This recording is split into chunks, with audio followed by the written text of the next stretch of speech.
All right, chat, welcome in. We are live on a Friday night, and we've got the first ever edition of the REMINGTOM Film Room. Hey, yo, chat, what is this? What is this? Of course, the Thursday night game was last night. We're going to rewatch the Thursday night game, but well, not the whole thing. The last couple of weeks, we were rewatching the condensed versions, just kind of, going back through what had happened in the game. But I figured, screw it. Why not throw on the all 22 version as well, too? You do, of course, the NFL Plus does have it on there. So, hey, why not see what we can learn? Hey, yo, check. Is there any chance? Is there any saving to it? Hey, yo, we'll see what happens. We should also mention as well that live right now we do have Tulsa versus Oklahoma State as the college football game on. I think Iowa Rutgers is live as well, too. But this is the one on ESPN, so I guess this is the one we're going with.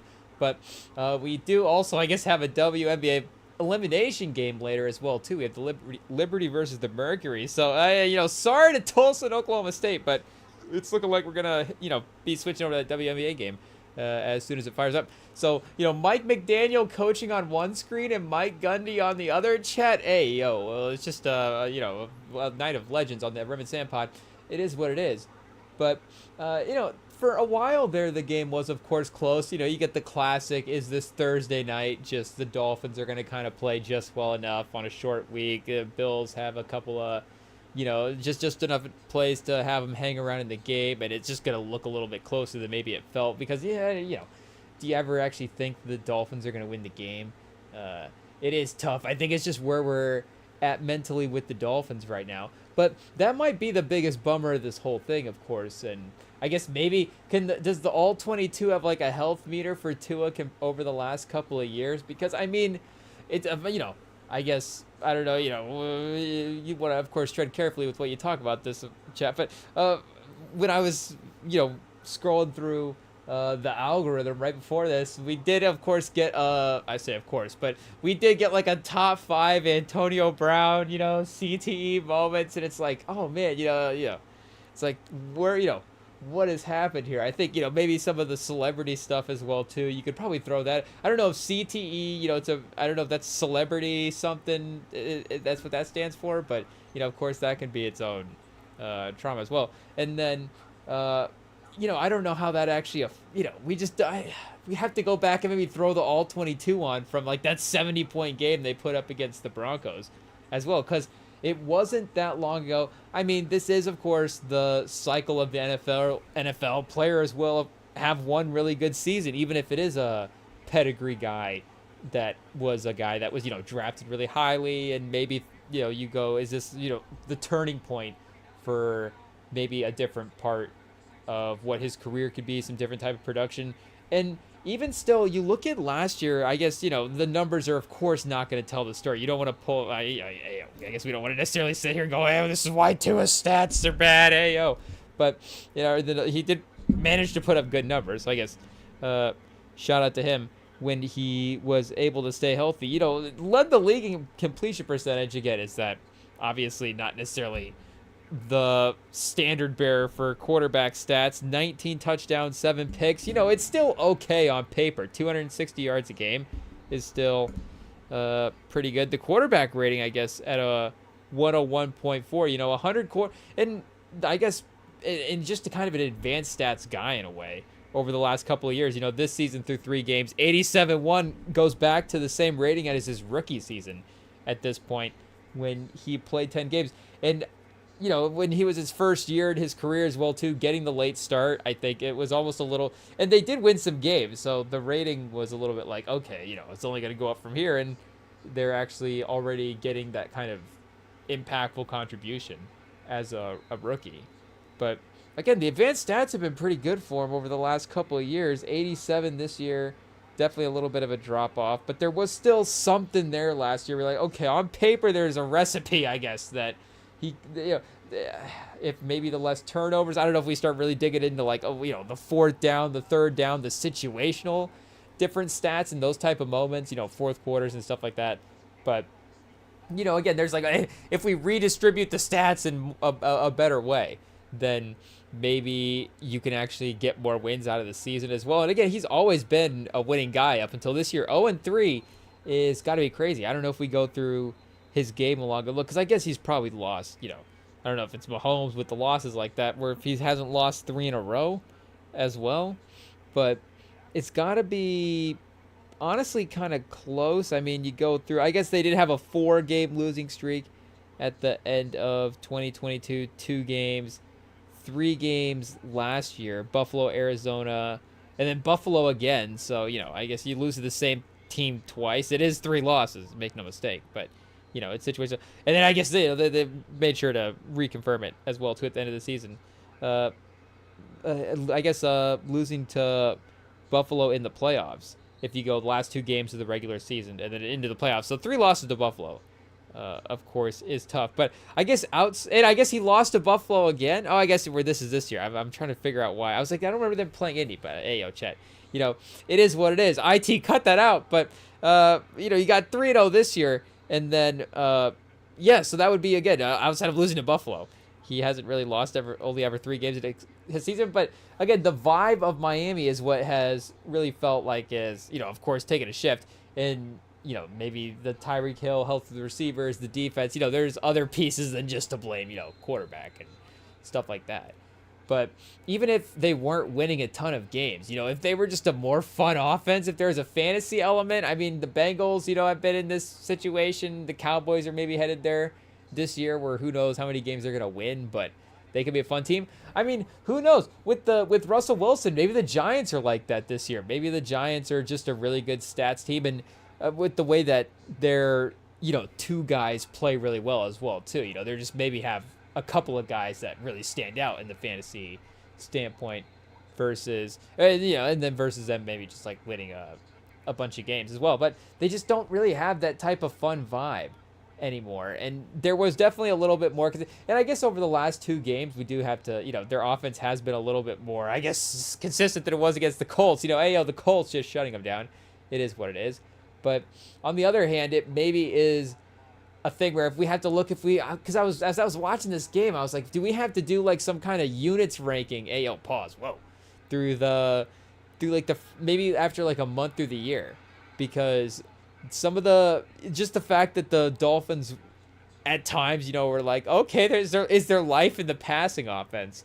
Again, I don't know if that was a little bit concerning. If just any time the Dolphins offense is able to move the ball, we have to look at a team. But again, on the other hand, it's like, is that just them reassembling some of the pieces and just getting back into that form that they were in a couple years ago, where it's like, okay, at times they can be good, of course, because they're good players. But for the most part, functionally at this point, it doesn't seem like it's a team that can generate a lot of successful offensive plays. And if they do, it's like, hey, do we have to look at the team that they're playing against more so? Because again, I think the Patriots fans are definitely looking at, and they're gonna hopefully get Christian Gonzalez maybe back healthier this year as well too.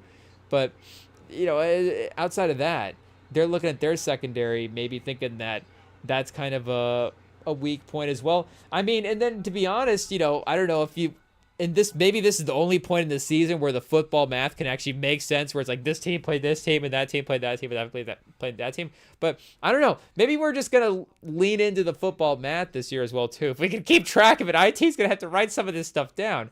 But you've got the Raiders, of course.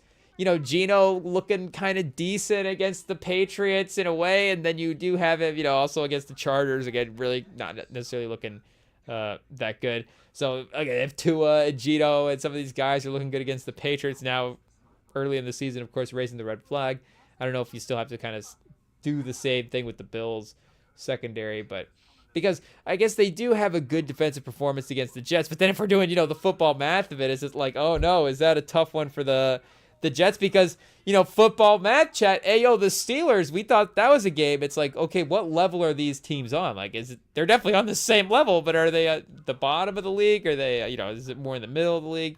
Like, we'll just have to see. Are they fighting for the wild card spots?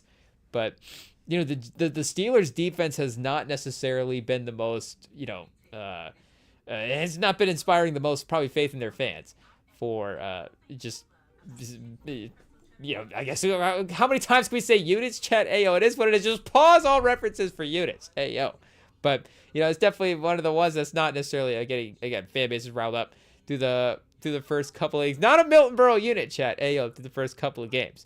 But, it was one where we're like, if some of the names on this team are what we think, then maybe that Fields performance actually looks pretty good, and maybe this Jets offense is kind of something. Like there's an identity here, but now it's like, okay, maybe that Steelers defense is actually one you want to play, and then against the Bills, maybe who knows at times maybe there was. So it's the Jets offense now. I guess so. Again, the football math, I guess IT is gonna have to cook up some of the formulas for us to see what's going on there, but.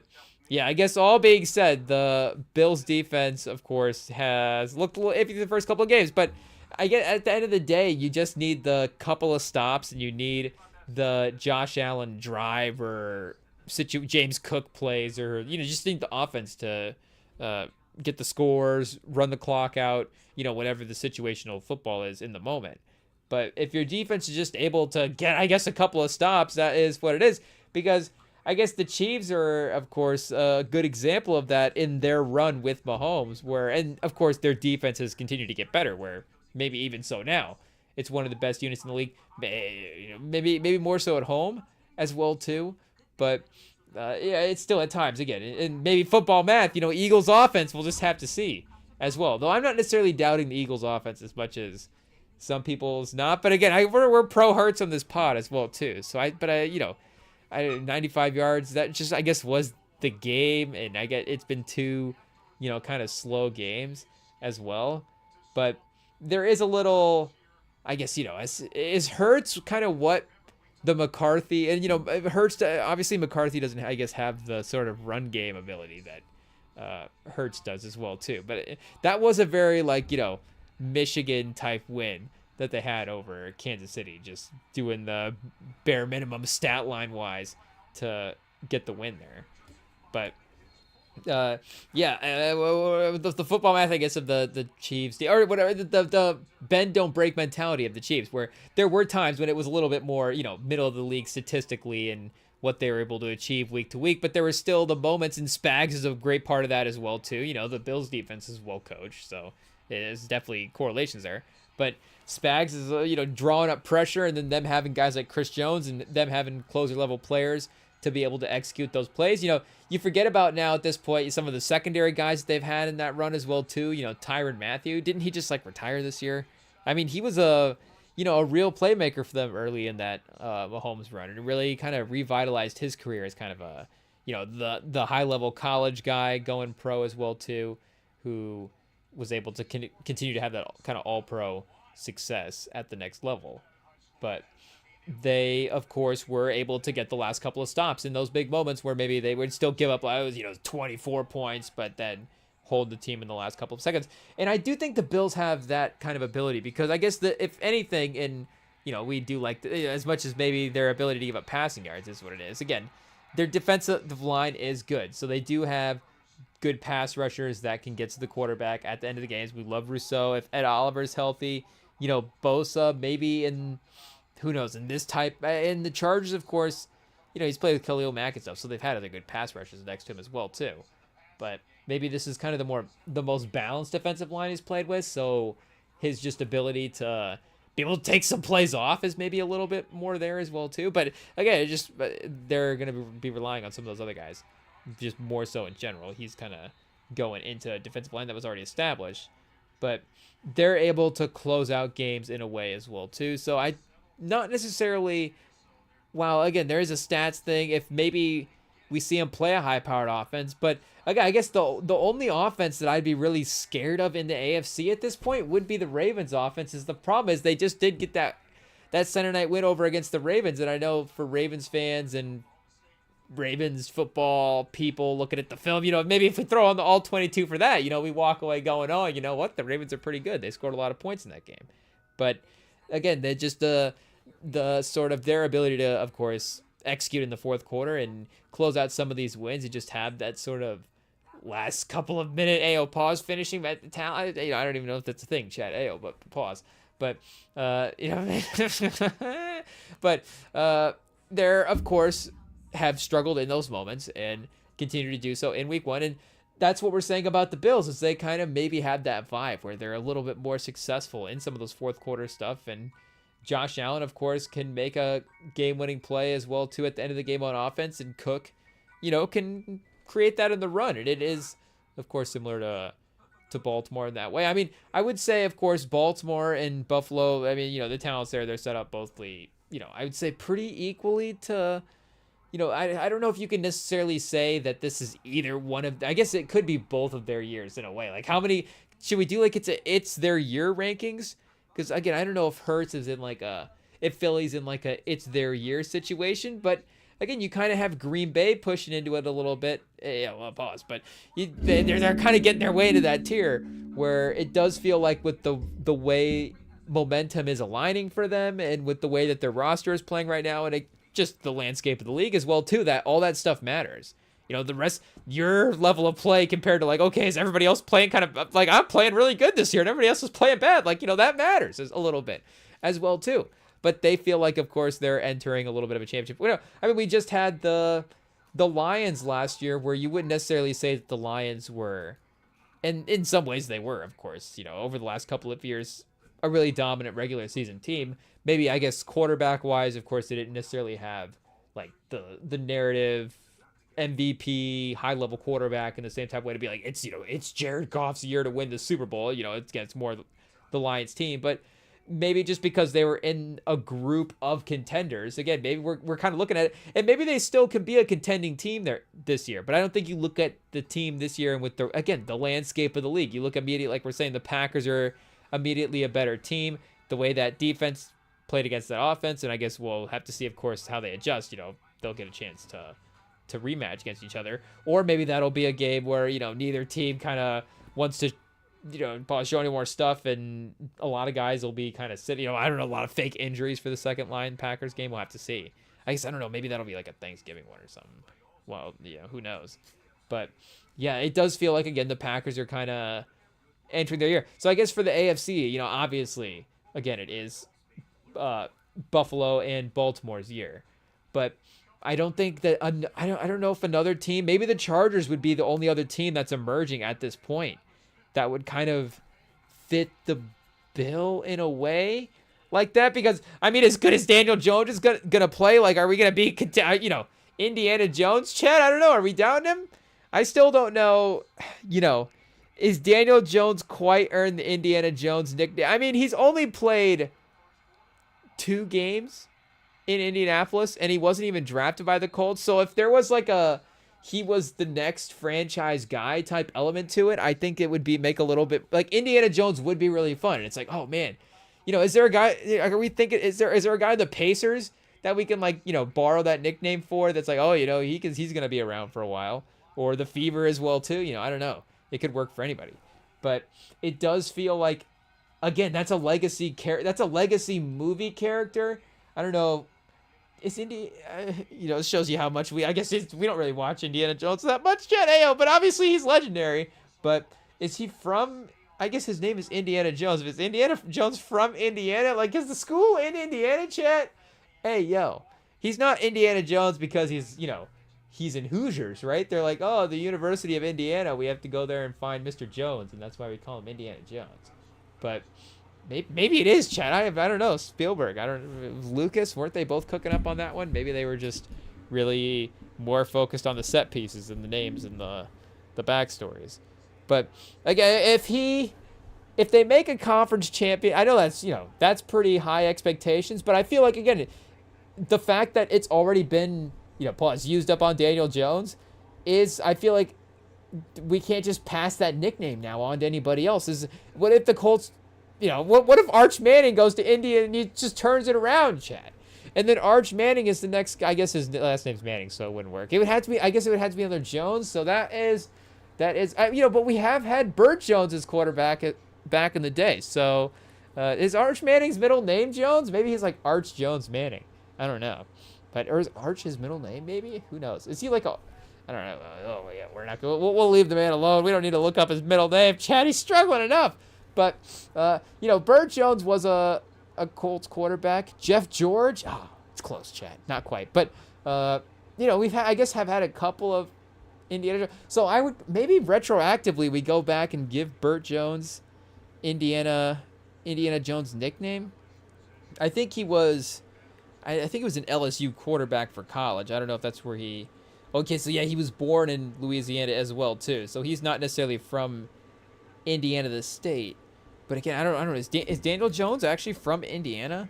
I guess I don't know. He's a, Duke quarterback as well. So he was also a Charlotte guy, being as the birthplace listed on Football Reference. Exposed, chat. Hey yo, it is what it is. High school as well too. Charlotte Latin. Daniel Jones went to a Latin high school. Hey yo, chat. He is a cultured man. Vanilla Vic. Whoa! As a nickname. I mean, Danny Dimes is already a nickname. Is Daniel Jones going to be like the best nickname guy in the league now, chat? He's got Danny Dimes, Vanilla Vic, and Indiana Jones? Jeez, chat.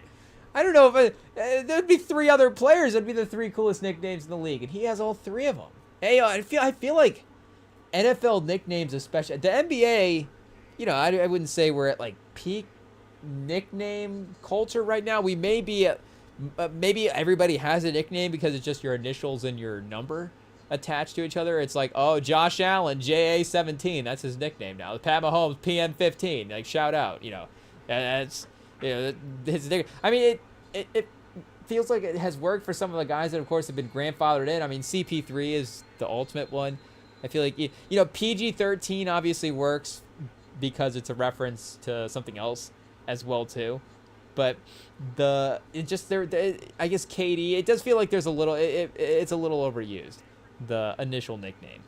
But for NFL, I don't know if we necessarily have a ton of quarterback nicknames like that, or maybe we just don't know them as well too, But like, does Baker have? I mean, Baker's got to have nicknames. If anybody else has got to have a nickname, yeah. Like, see, Baker doesn't even have a nickname, chat. Hey yo. Like Mahomes, you just kind of, what do you call him? Patty Mahomes? Like, I don't know. I guess Grim Reaper, Showtime, Magic Man, the musician, Fatrick, the gunslinger, and Mahome Boy. Maybe Mahome Boy's like the only kind of one. Maybe like Collinsworth maybe says that a couple times. But, nobody actually, like, the Grim Reaper, I guess, again, we'd still, in a way, hope to trust Mahomes in fourth quarters and all that different stuff. But nobody actually calls him the Grim Reaper, or I guess, again, this is literally just what Collinsworth, I guess, just describes Mahomes as. It is what it is. Magic Man, Showtime. Hey, yo. The musician? Like, no, nobody calls Mahomes musician Mahomes. Hey, yo, and that's not even a good nickname. I don't, I get it. Maybe he's orchestrating stuff, but I don't think I don't know. And the gunslinger is not really a nickname. That's just more a type of quarterback. Like Brett Favre. He was a gunslinger, chat. Ayo. Yeah, see, he just has gunslinger listed here as well too. He's also got Buckhead Brett. I think we have looked at that as well too. So that is interesting. Does Gino have a nickname maybe? I don't know. Eugene? Oh no, that's just his first name. Okay, so shout out. But yeah, Danny Dimes, Vanilla Vic, chat. Hey yo, Indiana Jones. It is what it is. Who else? Who's even? I guess who would have a nickname? Chat. Kyler. I don't know why Kyler would have a nickname. Would there be some like Call of Duty nickname? No, there's not like a character we could name him after. Not some video game guy. You can what about Tebow? Do they have any nicknames listed for Tebow? Let's see here. No nicknames for Tebow.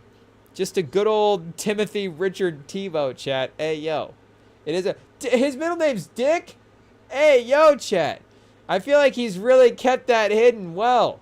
Nobody has uncovered. Pablo Torre, can we do a story on Tim Tebow's middle name? Tim Dick Tebow. Hey, yo, chat. I don't know if that just, that sheds a whole new light on his career. Hey, yo. But shout out to the great Florida quarterback, Dick Tebow, chat. Hey, yo.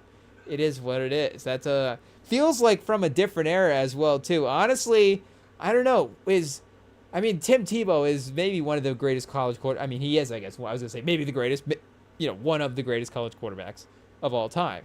But if he was Dick Tebow playing in the 40s, chat, or something crazy, I don't know. Would he just be absolutely the best player of all time? I mean, not even, I was going to say, current version, because that's just not fair. The guy would be, destroy everybody. But, like, I was going to say 40s Tebow as well, too. But, I guess how, do we want to necessarily put everybody back in time? Who knows? But Tebow, I guess Dick Tebow, maybe just the quarterback. We'd have to see maybe what era best he'd best play in. But yeah, I guess no nicknames for Tim Tebow though to speak of. Uh-oh, chat. Uh-oh. Uh-oh. Does Deshaun Watson have any nicknames listed out here? Oh, no. Yeah, okay, he doesn't have it. We just get off the page. Browns fans, chat. Hey, I guess, Flacco's been okay, so the Watson stuff was obviously pretty bad. It's even worse when it's like, what does he mean when he's saying that? It's like, oh, I guess all of it. But definitely the on the field stuff as well too has not been great for the Browns. But yeah, shout out. I guess the one thing about the All 22 is it doesn't have the scoreboard or anything like that associated with it. I think they do like pan up a couple times to kind of keep you clued in on what's going on, but otherwise, it really is just watch plays. Oh, this is a James Cook run though. Is this maybe second half that we got that run? I guess do we remember the time for every play? And I don't know if we'll get the audio of Al Michaels just being like roasting, Tyreek Hill on TV, or just having zero finesse about talking about his story. Just like, oh, thanks, Katie. Tyreek Hill, no stranger to his off-season storyline. It's like, oh, hey, Al Michaels. I don't know if that's handling the topic of Tyreek Hill with grace, as he's been known to do on his Amazon Prime run. I mean, I know he's been a little bit, of course, maybe a little bit more nonchalant since getting the Amazon paycheck. But the last night was, I don't know if it's okay. Is it all time Al Michaels, or is it all time Al Michaels? Like, is it good? Is it bad? I don't even know. Is it so good? Or it's not so good it's bad, but it's not so bad it's good. Is it that bad that it's actually, again, it's good and it's entertaining to watch? Because it might actually be, because he's just so nonchalant and just so doesn't care in these broadcasts and what he's saying, and just guys scoring plays and just score, touchdowns and big plays. It's just, they mean nothing to him anymore. And these storylines, he's just reading them off like they're ad reads, and it's just like, okay, Herb Street's just like, yeah, Tyreek Hill. I don't know. Katie, I think, said it well, but and shout out obviously to all the reporting and stuff. And I don't know, is 7 minutes to go in the fourth quarter. I don't know who EP'd the show. It's like, okay, now we're gonna run the Tyreek Hill piece. And again, at that point, the game was close, I think, as well too. I don't know if the Bills had quite, and I think even still up until the end, Tua had that. Again, speaking to Tua, hey, Chad, there was just that interception at the end of the game as well too. But I forget, because the Bills went down and there were some scores and stuff as well too after that. But I think it would have been, a score, a one-score type game when they were driving at that point, when he threw the interception. So again, it wasn't just like a costly, in theory, like, if they go down and score, now all of a sudden they're within one, and maybe, or within one score, and it gets interesting. Like, again, they were still in the actual game competitively at that point. And, the Bills' offense, of course, it's been high-powered over the last couple of weeks. So, you can't really necessarily say that it would struggle to put up points as well, too. And they do, again, always kind of manage big plays, even if they don't necessarily always have a seeming, like, obvious vertical threat. So, I guess it is what it is. And, maybe the Ravens are also a little bit in that category, where you're just like, okay, down the field is still somebody that's, like, totally confident in, but in some ways they always kind of manage to get it done as well, too. So, I guess Thursday night, short week, even still 31, I guess, is, of course, pretty impressive. I guess maybe Allen, how many times was he sacked, Chad, in this game? I don't even know. He is just kind of casually playing so well against some of these divisional opponents that it's difficult to say. And Cook has been, up near the best running backs in the league this year. I don't know if we have to Pro Football Reference real quick. Do you have to look up Jonathan Taylor as a baseline real fast, chat? Okay, they have him 10th at 78.1. So we know the grading system is not totally accurate. But where do they have James Cook rated? Okay, Allen at third quarterback. Makes sense. James Cook as the 8th best running back in the league. So basically, I was say, I was about to say, yeah, he's been about as good as Jonathan Taylor this year. So that would make sense that at least grading wise, they're pretty similar. If not, their numbers would look pretty similar as well too. But has he been 100? At least 2 of the 3, and then I guess in that week 1, 13 carries for 44 yards, but still got a touchdown. So he's been 4 touchdowns through 3 weeks as well too. And the receiving stuff has been there a little bit. I guess he did get 100 scrimmage yards in that win against the Ravens. So the receiving yards haven't been there. He's only had 13 receiving yards in the last 2 games. But 58 in week 1 and 44 for the rushing attack, 5 for 58 from the receiving. So yeah, 100 yards from scrimmage in each game. I don't know if any of the other guys, maybe even skill guys have done that as well too. Obviously receiver could be a little bit more difficult. But wait, I guess Taylor's definitely had 3 100-yard games. Chat. Oh, I guess they haven't played 3 yet. 98, 215. So he has had 3. That counts as 2 against Denver. 50 yards receiving, 165 yards rushing in that one. And then 18 for 71 versus Miami. So only 98 scrimmage yards in that game, still getting going. And a little bit more casual as well, too. They were kind of cruising near the end. So I guess, I don't know, maybe after the end of next week, it would be a little bit more making sense to look up at some of the stats. But who would, if Taylor is still even short of that 100-yard mark for back-to-back games, then I imagine that some of the other guys in the league maybe are just short of it as well too. But I guess maybe receiver would be the one. CD at 110, 112 over the last couple here. Achane now tied for the lead in receptions with 18 at the running back spot. Shout out Neighbors, of course. Huge game against the Cowboys. But yeah, 71 yards in week 1. So not necessarily, back-to-back weeks, major stats. So CeeDee Lamb on the Cowboys. JSN, second in receiving yards right now. Yeah, 124, 103. The targets have been there. I don't know if we go a quick target sort real quick and see where he is at. Achane at 23 targets is pretty crazy. I mean, Tua is, check it out. So yeah, once again, Neighbors. And of course he was, really heavily targeted in his rookie season when he was playing a lot. And, it's a different quarterback, maybe a little bit different functionality, but still, it's just like, okay, I guess whoever the quarterback is, I feel like they always just have to, of course, be thrown to Malik Neighbors because he's that good. Oh, see, look at that. Tua on the run. A little bit across the body, hits Tyreek Hill. Definitely hitting some open guys, but it was an accurate pass. Like, there's still something there. Is that White making a good play on Achane with the pass breakup as well? I don't know if that's a little risky, but you do have he goes through a little bit of a read. I feel like if he had maybe put that one a little bit more in front of Achane, he would have maybe got a catch there. But White just does make a good play on it as well. So, Chad, he's running around the pocket way too much on this one. At least he throws it away. So, not necessarily trying to get too much down the field.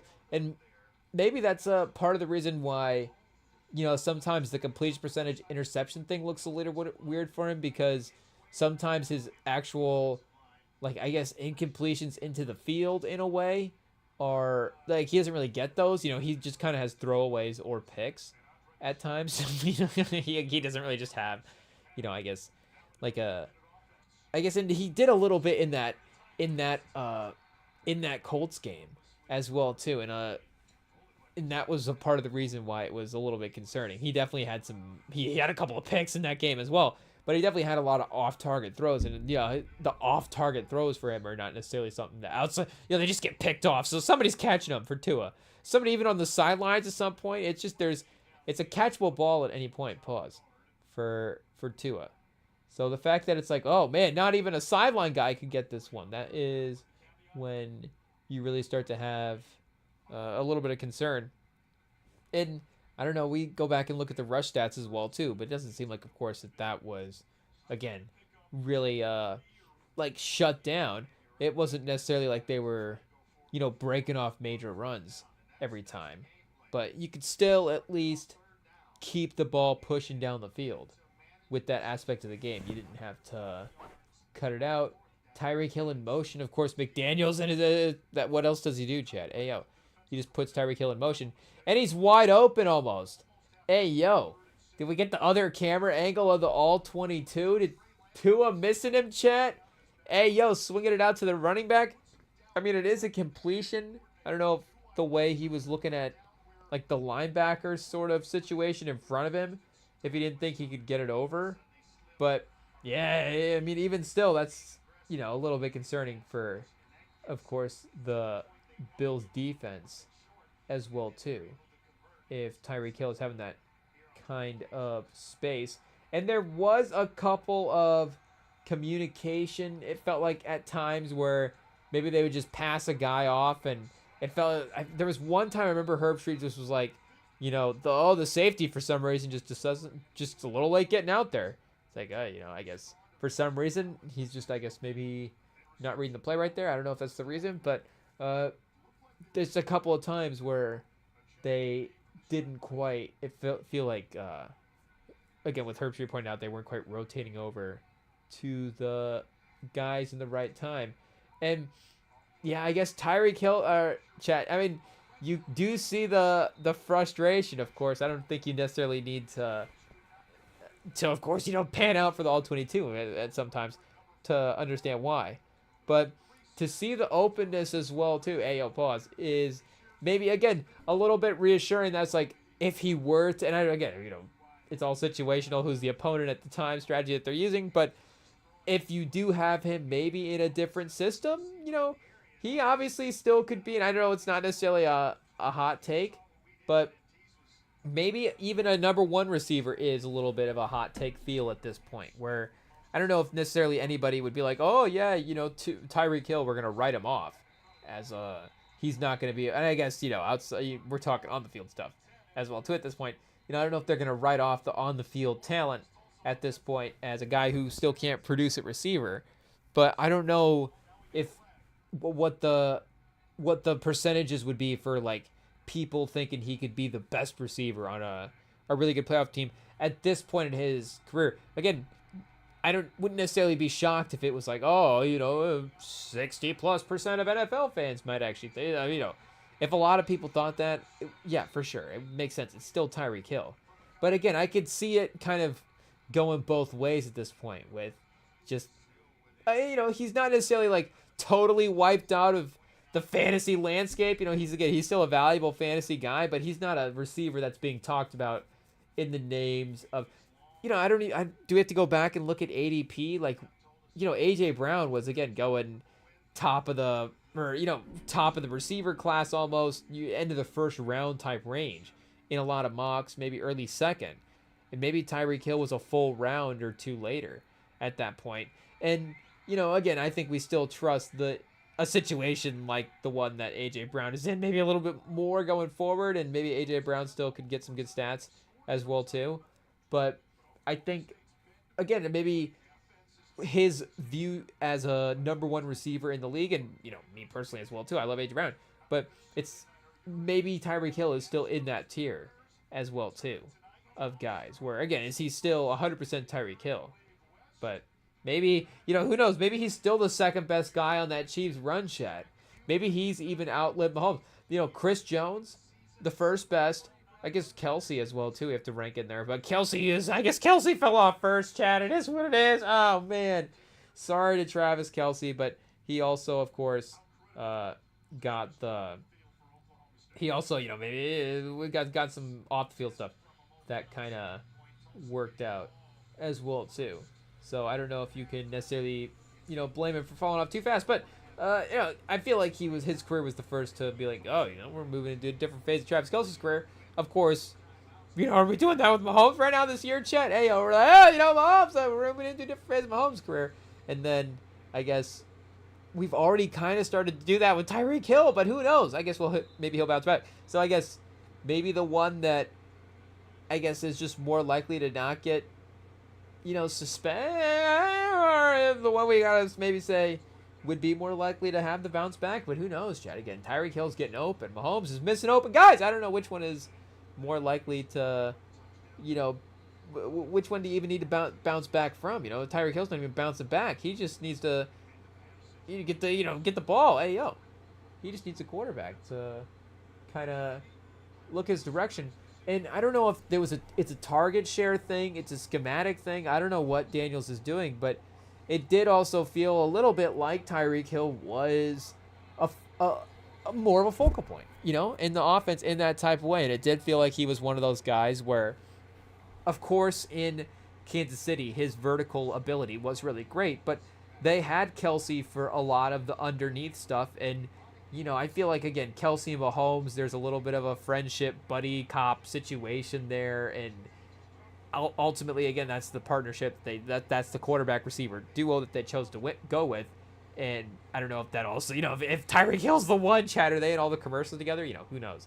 But they had Kelsey to be able to, compete in a different role on that team. And Tyreek Hill to be able to add this other element to what they were doing. And on the Miami team, when they were at the peak of their powers, again, they have Waddle, Mostert, was he the running back that year? Like, they still had, and was Jonnu Smith the tight end as well, too? But they still, of course, had the other really good weapons and playmakers around him to make a good offense. What was it like? River Craycraft was a third receiver? Like, even some of those guys, it was like, I kind of think that maybe some of these receivers are, not bad. Maybe River Craycraft's still around. But it felt like he was a legitimate number one focal point in that way. Where if he was an NBA player, it's like, that's the time that Tyreek Hill, of course, was getting like 30 shots, 25 shots a game at that point. And again, maybe you do want a little of the Kelsey element or the Waddle secondary element in there, and you want, you don't necessarily want your star player to just be having to take all the offensive, burden as well too, and you need that sort of second scorer element in Jalen Waddle. But just schematically as well too, again, kind of what Tua's thought processes are, what the offense's thought processes are. Like, it does feel like there's just not the same type of focus. And I don't know if we look at the numbers and, again, like a target share thing, if it does make sense. But I guess target share would be immediately you would look at HN. So I guess, again, Tyreek Hill is first and he's tied up there for targets, but I guess the problem is they're just not, that discrepancy is outside of Neighbors as well too.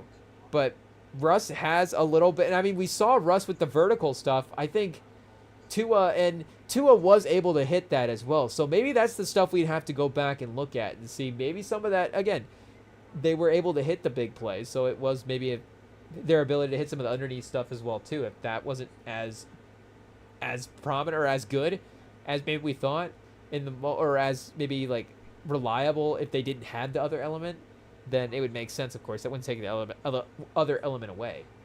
That it would not necessarily be as good all around. But yeah, and Olave as well too with Rattler. I mean, Olave though is of course just a little bit on pedigree. He just doesn't have the pedigree at this point. And again, all these other guys are younger as well too, so they don't necessarily have the, JSN and Olave don't have the, is their careers going into a different phase at this point. It's more so, are they going to become the guys that we think they are, or are their quarterbacks, those types of storylines. Different question marks for Jackson Smith and Jigba and Chris Olave, for sure.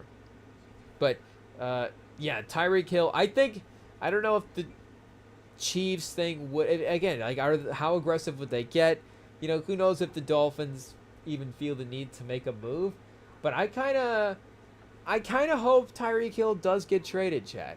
I mean, it is what it is. I feel like he could be a legit playoff impact receiver still at this point. I don't know if he's, again, build your offense for the next 5 years around Tyreek Hill, or a rental, maybe see if you get like a 1-2 year situation that you can kind of make work out.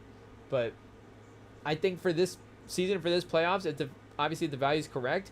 He could be a swinging Hey, pause. Like a swing impact type guy, and really make it like if he did go to the Ravens, like that would be crazy. I mean, you would feel like that would not only again it wouldn't shift the balance of the AFC because in a sense because again the Ravens are already at the top, but it would feel like it would really continue to from a roster standpoint solidify him in that in that part of the power rankings, in being of course the dominant AFC team. Or the Bills. I mean, the problem with the Bills is they're in the same division, so I don't know if the Dolphins would make that move.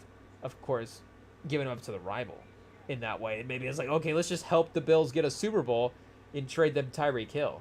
Maybe they trade him Waddle, Chad. I don't know. Try to trick him. I don't know. But if Tyreek Hill does get traded again, he feels instantly like a guy that you're just like, whoa, okay, that's instantly a move. Even if right now you're kind of like, and again, I get it's a Miami thing as well too, a little situational, the whole thing, but it doesn't feel like he is that lead guy. So I guess success rate, 65% success rate as well too, I guess shows you that when he is getting passes, that does feel a little bit higher than it should be for what that sort of completion percentage rate is as well too for him. 65 to 65. So you see, you got Marquise Brown is 71% catch rate, but 52% success rate. So his catches are not quite as impactful. And again, I guess Mahomes. Ayo, are we blaming him for that? CeeDee Lamb, who is up there with the yards leaders as well too. And let's see how far Tyreek Hill is behind yards. So he's 6th in yards right now as well too.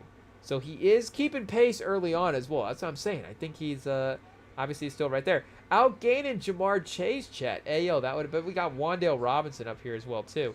Who would have thought both those guys over Jamar Chase? McMillan, and it's a little bit of a drop off as well.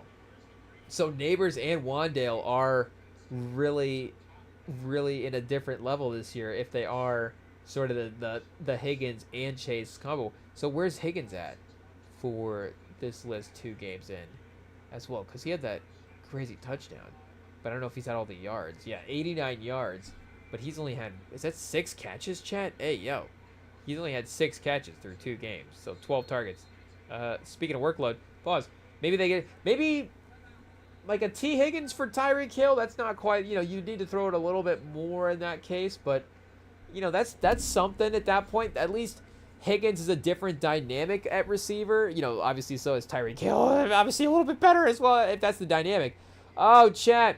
So you just see the underthrow as well too, trying to get down the field at that point. I don't know if we go back and see how deep it paused, what the distance was in that throw there, the yardage wise. But it's basically, Tyreek Hill's just stop. He just stops. He just has to stop running at some point, and basically he's just turning around and playing 500. And just being like, okay, let me see if I can out-jump these defensive backs and try to get this catch. And not to say that he can't do that, but when you're kind of in that standstill type spot, it obviously just, you lose kind of the effectiveness of the route.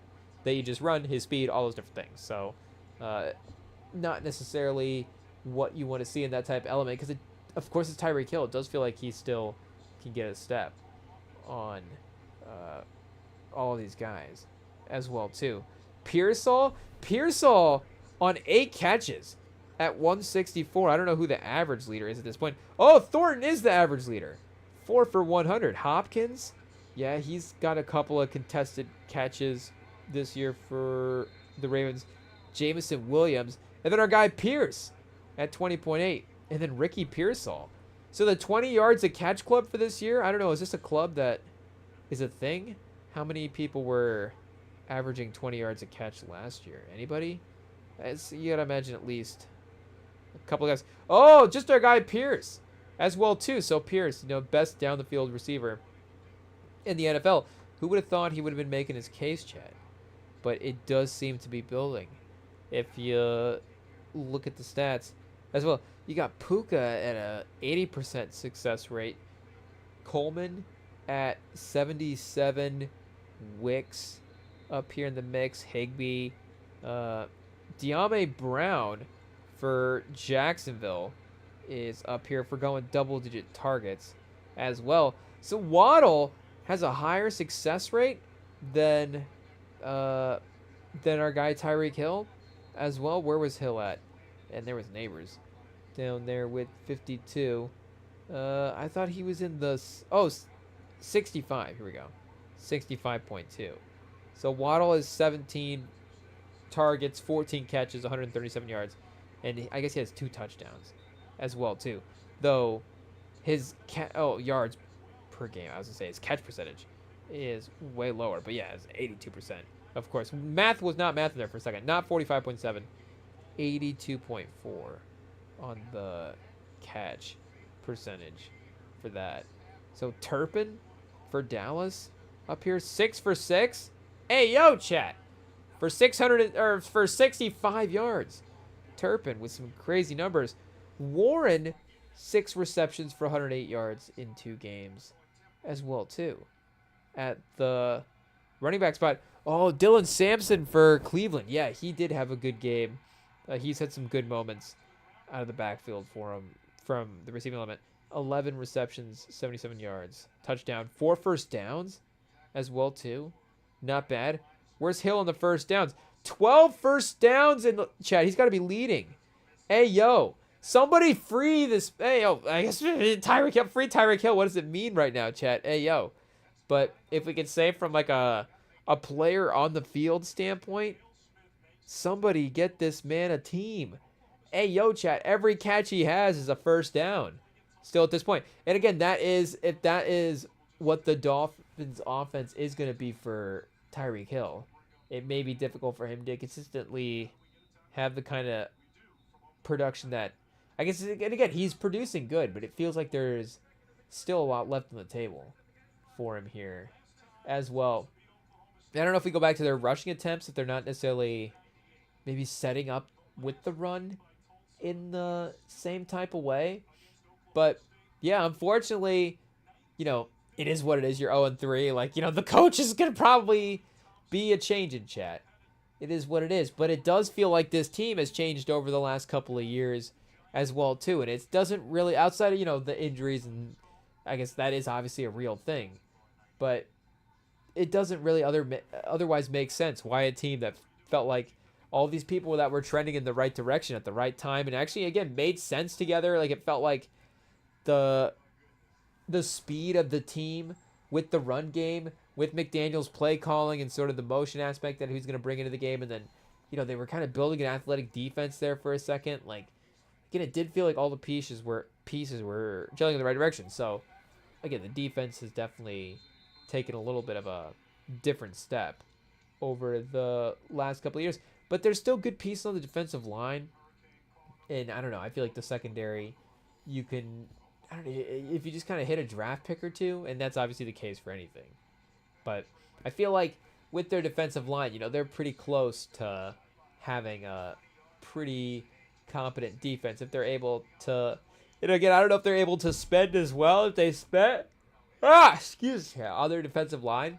So if they've already invested money in that spot, then of course they're going to have to use draft capital in the other spots because that's just how the books work. But the ability for them to get in 1 or 2 other guys, I think, in that spot and really bulk up that defense is a real possibility. And for them to be kind of a sneaky, turn, I guess we're already, talking for whatever future years, but for them to be a sneaky turnaround type team, like they do have of course, really great skeleton building block pieces of a team that you want to have if you're trying to take over and put together a contender. But it does feel like there is a vibe shift in this team over the last couple of years. Play calling, just sort of a feel shift. Pause. That maybe some new looks might be what is in store for this team in the future. But who knows? They may just commit to the year as well too. Like, that can never be under. I feel like we kind of want the coaches to change as well too at times, and sometimes the teams are just like, okay, well, do we go interim right now, or do we just kind of write out the season? We're already paying the guy, so does the owner want to fire a guy and buy him out, or I don't know how all that stuff works, but does he want to take care of that in week 3, or do they just wait till like week 10, week 13, then it becomes a little bit less of a, hassle for the end of the year. You're already, I guess maybe you just start doing your prep anyways for who your next head coach is. You can't even do interviews at this time. Maybe you could, but that would be kind of unprecedented if another team's offensive coordinator just jumped over in the middle of the season. And I don't know if the team would give him permission to do that as well too. They would have to sign off on it. So that'd be wild if the Spags was middle of the season, you know what, this Chiefs dynasty is over. I'm gonna go coach the Dolphins after they fire Mike McDaniels. I don't know if that was necessarily something that even is allowed to happen, but I don't know if we can underestimate the fact that Mike McDaniels might be there for a while, but also he could be there for, and by a while I mean he could be there for through some of the fall weeks, more so maybe some of the holiday season, but and I guess obviously not through the holiday season because then we're gonna be in the playoffs, but there may be some, if Mike McDaniels was still coaching when some Christmas decorations were up on some houses, I wouldn't necessarily be totally shocked, but also if he was decorating his house, somebody else is coaching, I wouldn't be shocked either. So I just you can't necessarily, it doesn't necessarily always, just because change is happening in a team doesn't mean a team is okay, well, we're just gonna do it right now, pause, we'll so in some ways a long season, we'll wait a couple of weeks, we'll just let the team play out. Maybe it helps the draft pick as well too. We can get a high draft pick, it'll help us reset, become more attractive of course landing spot for the teams as well too, if they have a franchise building block in that type of way. But it does seem like maybe the pass rush slowed a little bit in the second half. Allen really had a lot of time on a couple of these throws. This one was not able to be converted into much, and I don't know if he was just kind of more focused on pushing some of the pocket guys around pause. But maybe he did have the tight end there for a second, I think, as well. He had a couple of guys that maybe he could have got to. I mean, just fans obviously sitting around the couch watching tape. You can make every throw if you're just watching, for sure. But did seem like there was a little bit of opportunity there, and again, there was at least some time to the offensive line there, even though if it wasn't necessarily perfect blocking, he still had the ability to get away a clean throw if he didn't fully just go outside the pocket and try to create something off the run as well too. So shout out, chat. Again, we really like this Miami team. It's just unfortunate that it does feel like the vibes of it have shifted in a really bad direction. But I guess that's kind of where Indy was at last year in a way too. And you see what's happened this year. And, I guess we can't underestimate the fact that maybe Steichen having a year as well is helpful, even if it wasn't necessarily a perfect year.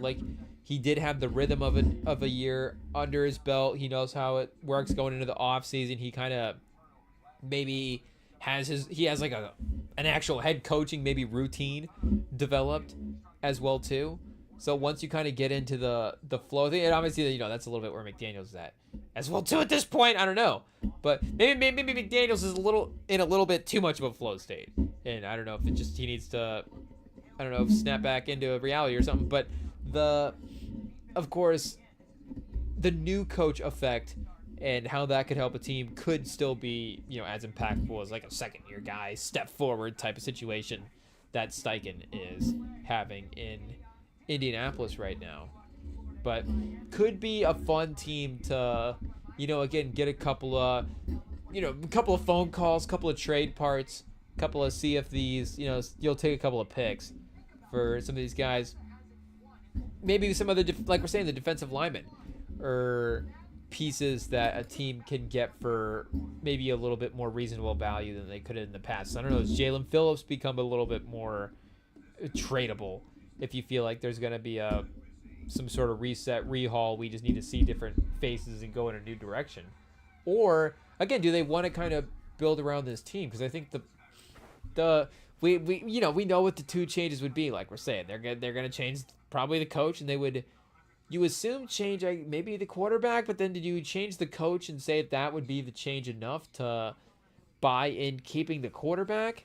I don't know. again, it would just be their own conversations, not necessarily what we're saying. Oh, chat, PFF is not doing Tua any favors here. That is wild. 32 for 32 of what? 33? So at least there's an extra guy that's played as well to be worse than Tua, but 32 out of 32 is basically all the starters. Is that Bo Nix? That is 33, chat. Hey, yo, there was a second there where after week 1, was there, I guess, a couple guys that played week 1? Because I think he was 34. Oh, 33, he is, chat. Hey, yo, I guess exposed Bo Nix. That's not good. But, so it goes Bo Nix and then Tua, chat. We're unlocking the quarterback rankings as we scroll through these teams. So that's not bad. Bo Nix and Tua. If we had said they were playing on the same level this season, I don't know what we would have assumed, either way. Probably would have honestly been more concerned for Bo Nix. And maybe that's a good sort of gauge for a trust in a guy's potential season. Where, and that's not to be disrespectful for Tua going into the year, but again, I don't know if this is necessarily the most shocking things for fans to see what's happening with the Dolphins this year. Hey, yo. But we did, of course, have a little bit higher expectations for Bo Nix. So if we just did sort of a, scenario like, oh, do you think Bo Nix could have the same season that you think Tua's going to have? Like, is that a realistic possibility? If it does seem like something I could be nervous about, then, again, maybe that's a real kind of sign for things to happen. But you never know, because if you had said, hey, can Pat Mahomes have the same season that you think Tua's going to have? I probably would have said no. But I feel like, Pat Mahomes, the PFF grade, is going to look a little bit better than 32. He's not going to be that bad. Hey, yo, he's still going to be in the teens. You would hope. But, again, they were just, that is still the baseline for a bad Pat Mahomes season. Is he like the 12th best quarterback in the league right now? Who knows if we actually, well, I'm afraid to sit down and actually do what I think the quarterback ratings are. And again, how many weeks do we give Daniel Jones before he has one bad week and we're like, see, now he's back to normal Daniel Jones. Now we can do our quarterback rating. Because I guess if he's fixed and he's just the perfect quarterback now, then I guess it is what it is. Like, we just have to respect Daniel Jones going forward. Like, he is, again, Indiana Jones. He is actually Danny Dimes now, just dropping dimes on people. But if he has a couple of, up and down weeks, or as the season goes and as the schedule and them traveling, and it's like, okay, there's like a home road thing that's happening with Daniel Jones as well too, then, he'll, of course, work his way into more of the middle of the league conversation. But, that wouldn't be terrible. In that Sam Darnold sort of veteраnism, hey, yo. But that, somewhere between, I guess, Sam Darnold and Baker Mayfield. I know Sam Darnold wasn't perfect in the last game. And I know Baker Mayfield's, like, again, getting sleeper MVP conversation. But there is, I think, a good middle ground for him to be in the mix there as well too. So again, he can definitely have that revitalized season. But if we were just doing like a QB rankings for this year and kind of how we trusted the guys, again, I think we would still have Mahomes at there's just a certain baseline for where you're gonna have him until, I guess, it just becomes too much. There's too many games. Like, they're 0-16. I guess at some point we have to just not put Mahomes at the same level anymore.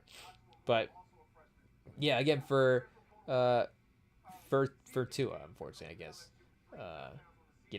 it is what it is. There's the level that he was on, chat. Hey, yo, 32 of 33 is crazy, and I don't know if that's updated for this last game or not, but that last interception was not doing him any favors as well too. And Herbstreit's just like, I don't know why, but Tua's just staring him down the whole time, and he just doesn't seem to see him, and he just throws it right at him, and it's basically a pass to the Dolphins player, and it's like, oh, is that good? That's unfortunately like the perfect like CTE type pass. Like, how do you just not see this linebacker just totally right there? But it's also like, okay, it's probably just, there's been a lot of times also that quarterbacks are just focused on other things and just don't see defenders that are blatantly in their way. And, I guess there's other times that it's happened for guys late in the games as well, too, and it's been on closing situations.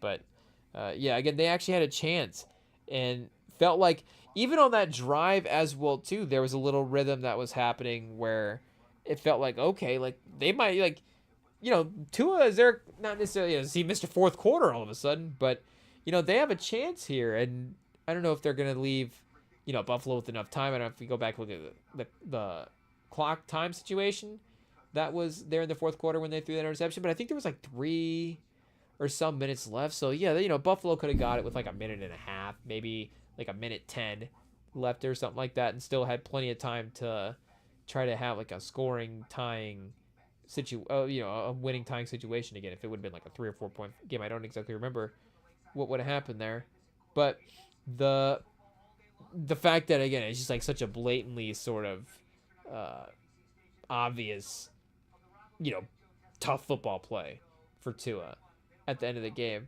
is gonna be those brutal things they have to look at for what are the things that are gonna be switched up. Unfortunately, in the I guess it is what it is. But 0-3, I guess, do they go into draft territory now? It's like, I don't know.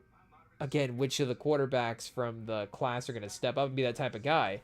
But maybe this is the Carson Beck team, chat. He just stays in state, goes from Miami to the, university, to the Dolphins, would be kind of a nice move. They, of course, would be maybe buying in more on the roster that they have now, and maybe saying, do we want to try to bring in a little bit more of a win-more type quarterback with Carson Beck? I don't know if you would consider, Carson Beck a win-now quarterback as an NFL prospect, but I do think you'd be bringing him in, hopefully, for a little bit more immediate production than just, okay, he needs a year to sit behind a guy and wait and then see what happens after that. But, yeah, shout out again and the Cook thing, again, I don't think can be underrated for them just making an AFC run as well, too, because, of course, we've seen the running backs directly with Derrick Henry in the AFC being the impactful position, with the Titans and with the Ravens as well, too. But just, again, the Bills having a dominant sort of skill level guy. Like the Chiefs, that maybe they need a receiver right now, but if they had James Cook or if they had a running back that was putting up 100 yards a game, they've never really had that element. I know, again, they've had the receivers, so it's not like we can say that Mahomes has been lacking for weapons over the course of his career. He's played with some pretty nice guys. Oh, chat, and that's right. We were, talking about the interception as well, too, but they just had the punt and Sealer tumbles into the punter, and there is, of course, the tough giving the Bills the first down on the special teams play that kept the drive alive and allowed the Bills to take the lead in that situation and pretty much be one of the things that helped seal the game against them. So the fact that they were this close, I don't know if that's the type of thing where you're like, okay, we're not gonna, because people were saying, if they're 0-3 against the, I don't know if we're getting anybody fired after 3 weeks. Like, you really, and I know it's been tough, but you have to be really, really, really, not showing signs of life through 3 weeks to be pulling the plug. You like UCLA, shout out, I guess. They tried an experiment at head coach for 3 games, and I'm not saying that, again, who knows what the future is for, was it Deshaun Foster? I guess shout out Ayo, who was, can we find his name and say it? Ayo, he got fired after 3 games, but I'm not saying that, again, we're writing him off as a head coach going forward or whatever, but whatever that experiment was, again, you just have to be really looking at it going, yeah, this is not working if you're just whatever the case is, 3 games. And of course, for McDaniels, it's not just 3 games as well. There is the aspect of, over the last couple of seasons, it's been trending, like we're saying, in the wrong direction. But at least there's been something over the last couple of weeks. And again, maybe signs of life against weaker secondaries, is like we're saying. Not necessarily where you want to be at as an offense. You probably still want to be against those type of teams, still having pretty good performances. Oh, chat, they're running some Iowa highlights right now on ESPN. Wetjen? Hey, yo, that's his name. It is what it is.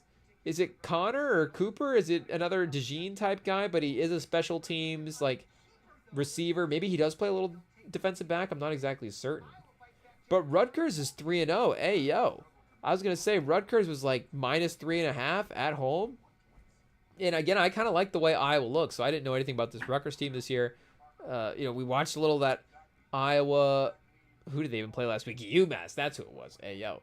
Yeah, I think maybe take a letter out there, chat. I think we know that's basically describe their performance. Hey, yo, but they were Iowa's offense was at times showing some, fun stuff with Gronowski and his kind of athleticism, and he does have some decent arm talent as well too.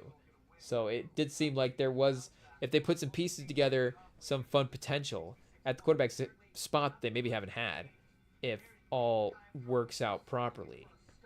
But the Rutgers, yeah, 3-0, do seem like they're giving them a competitive run for their Monday night. So here, I guess we could just actually look at this game real quick and see what we got going on. Because the Tulsa-Oklahoma State game is at halftime, which, of course, is why... Oh, wait. The line before the game, I guess, Iowa -1.5. Okay, wait. So I thought I saw something on FanDuel, or I don't know what I saw. Hey, yo. But was it Bleacher Report? One of these box score, because they always just have the line there as well, too, now. It is what it is. But I thought maybe I saw it for a different game close by. It just kind of blended both of them together. Hey, yo. Pause. But right now we've got 21-21 in the second, the game of the night, chat. Shout out. Honestly, this might already be a win for the Hawkeyes. The fact they put up 21 in the first half and they're going toe-to-toe with just a team. I mean, Rutgers, again, it's like, as Iowa, you don't want to be going toe-to-toe with Rutgers. That's not the, shout out to Rutgers, but name-wise, that's not what you want to be hearing. But, again, they're 3-0. They're competing well. They've got Kalakamanis as their quarterback, 14 for 19, 184. Pretty good stat line, obviously, against a decent Iowa defense as well. But Gronowski, 4 for 6 for 70. Again, also doing his part to... How about an Iowa has been, I guess, favored in the win percentage for a large part of this. So we'll see. And they do have the ball. So 2-minute warning. We'll see if they're able to add to their lead before they enter... Pause. Whoa. Before they go into halftime here. But let's see. Wait, what's Gronowski at for rushing? Is he been able to affect that way?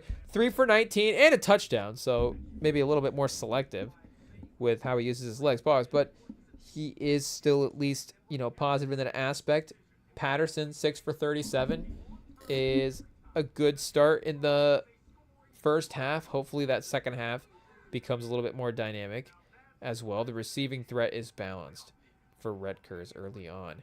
Ian Strong, 3 for 50. DJ Sheffield, 3 for 51. KJ Duff, 3 for 44. Kenny Fletcher Jr., 3 for 24. Do we need a pick, chat? Hey, yo, pause. Do we need a receiver room picture of this? Is like, what is this one of the, is there going to be a guy in this room, I guess? It feels like with maybe and again, I don't know if it's their quarterback, just the one that's maybe the guy as well too.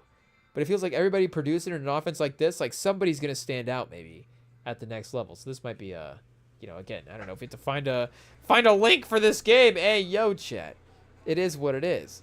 I guess we just keep watching this Tulsa Oklahoma State game and not necessarily switching over to that playoff game that we said we were going to switch over to at some point as well.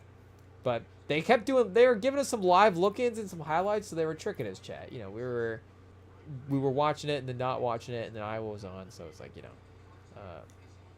the round the horn effect, of course, of halftime was keeping us entertained. But the Oklahoma State game is about to fire back up here from the half. So shout out to Mike Gundy. I mean, I don't know if Oklahoma State fans and if everybody in the Oklahoma State, I guess, nation is ready to go like, hey, whatever the next step is for the program, we're ready to take it. Like, then, by all means, as a fan base, you got to do what makes you happy, I guess. But as just an outsider, I do like the historical streak, I guess, that he, just the fact that he's been one of the longest tenured head coaches in college football at Oklahoma State.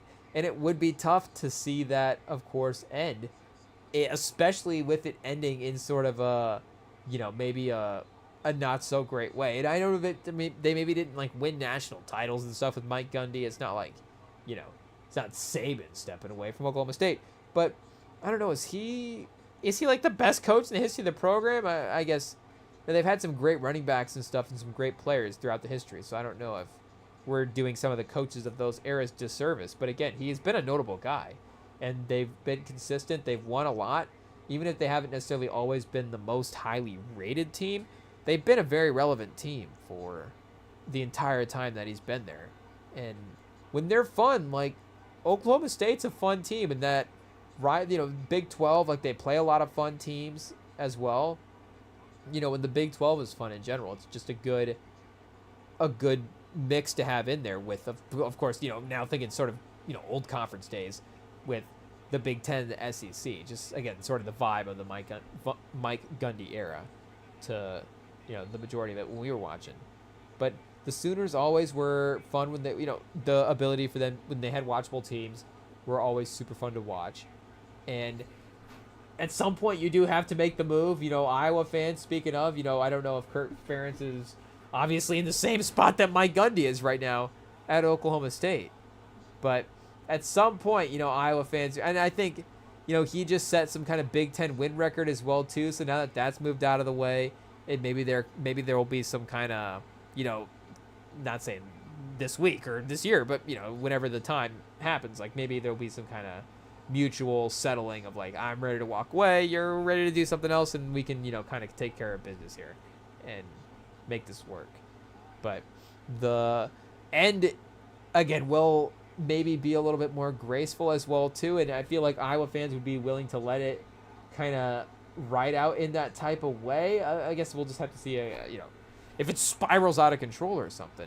And maybe that has happened a little bit at Oklahoma State. I don't know if we have to go back and look at their last couple of seasons here to see what their record is. Are they still, I guess the fact that we have to ask just shows you that they're obviously not in the same sort of every year competitive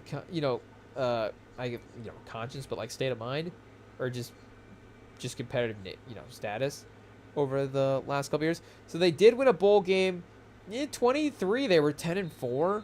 They won the Texas Bowl, finished as the 20th team in the nation. 2022, they lost a bowl game. Won back-to-back bowls in 2020 and 2021. The Cheez-It Bowl and the Fiesta Bowl.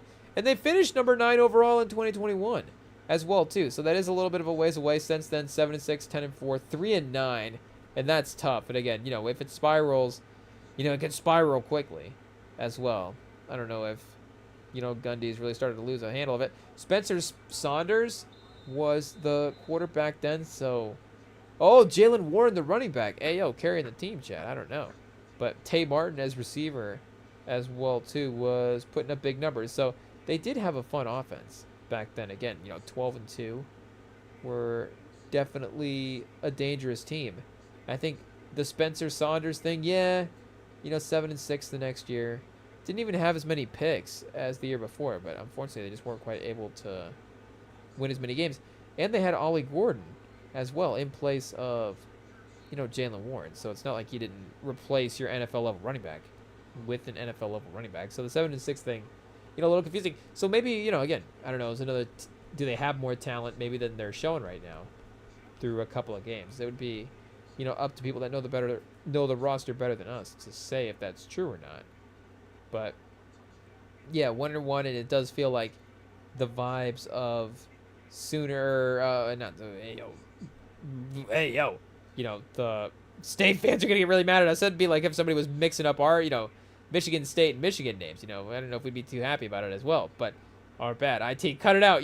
The Cowboys. Hey, what's your team name, chat? Yeah, the Oklahoma State Cowboys. It is what it is. The Cowboys. If the vibes on the fan base side of it all start to trend in one direction, then we can get on board with the fan bases wanting to have something happen or whatever. But otherwise, I like the historical run that he's having. I like the tenured guys there, and I guess again he can't necessarily keep it up forever. So we don't want to be unfair, but we just want to see him have, I guess, the ability to have a little bit of a chance to dictate his own destiny in a way, and if he can kind of, again, end his run on his own terms. And I'm sure that there will probably be some good announcement if it were to happen that type of way. They wouldn't necessarily just leave him out to dry, you would assume, be like, hey, mutual parting of ways. Like, they would definitely do the whole press release in the favorable way toward him. But for it to be like, have a good season, the fans are happy, they can applaud him, he walks away with kind of just a good vibes to everything that happened. I mean, again, you want a storybook ending for everybody. Again, we're not even saying when the Big 12, I guess, would be, or whatever conference they're in at this point, the thing that they would need to do. But for them to just be a little bit over whatever the expectations were, I guess, do we have a win total here for whatever the year was? I don't know if they have that information on for college or not. Maybe that would have to be on the FanDuel research.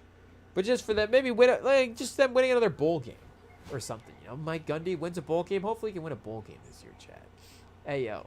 I know it's 16-3 versus 1-2 Tulsa right now, so it's not looking like Mike Gundy's going to be coaching in a bowl game.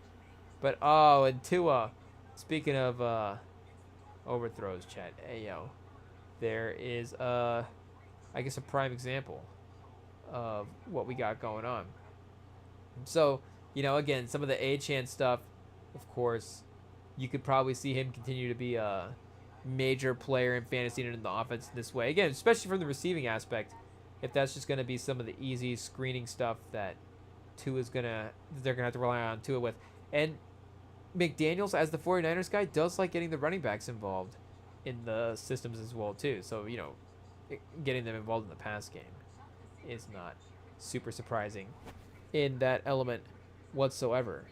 But I guess AO chat, the all 22 is up. That's all for the all 22.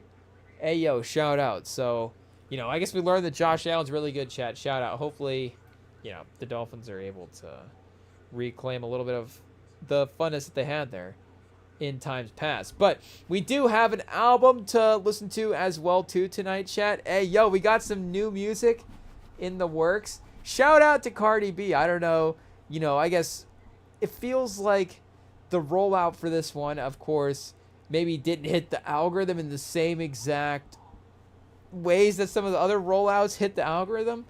But I did see this was dropping, and I was looking forward to this because, Cardi B is a pretty, I guess I don't know what the right, I think, do we just say a legendary name, an iconic name? I think it's appropriate, chat. She's won the most iconic of awards, so I think it makes sense.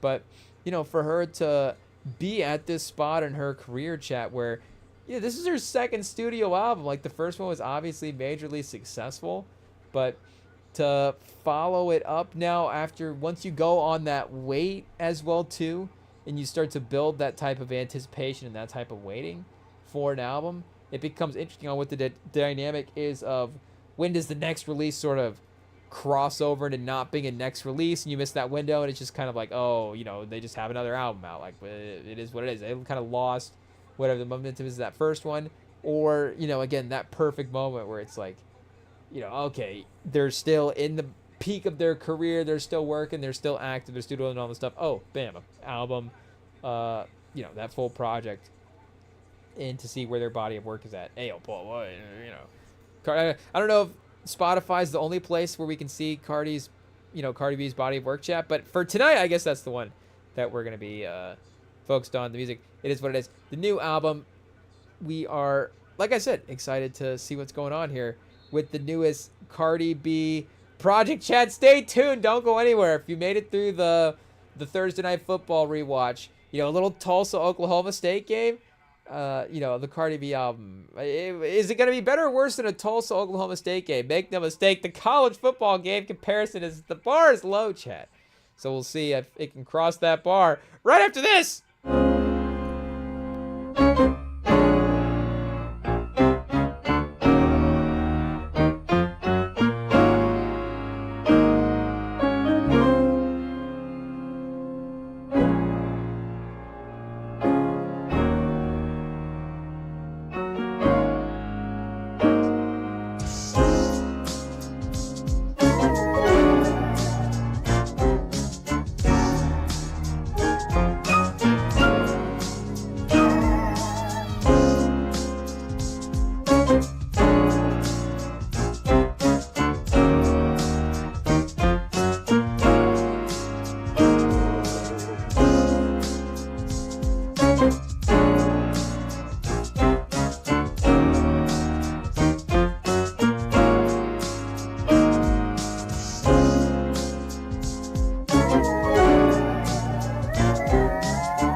Okay, chat, we've switched the game on in the background. Sorry to Oklahoma State and Mike Gundy. Hey, yo, we just said keep him around, and then we just switched the game on the TV. So it is what it is. But the Mercury have, I guess we can't say the Liberty on the ropes yet because it's the first quarter.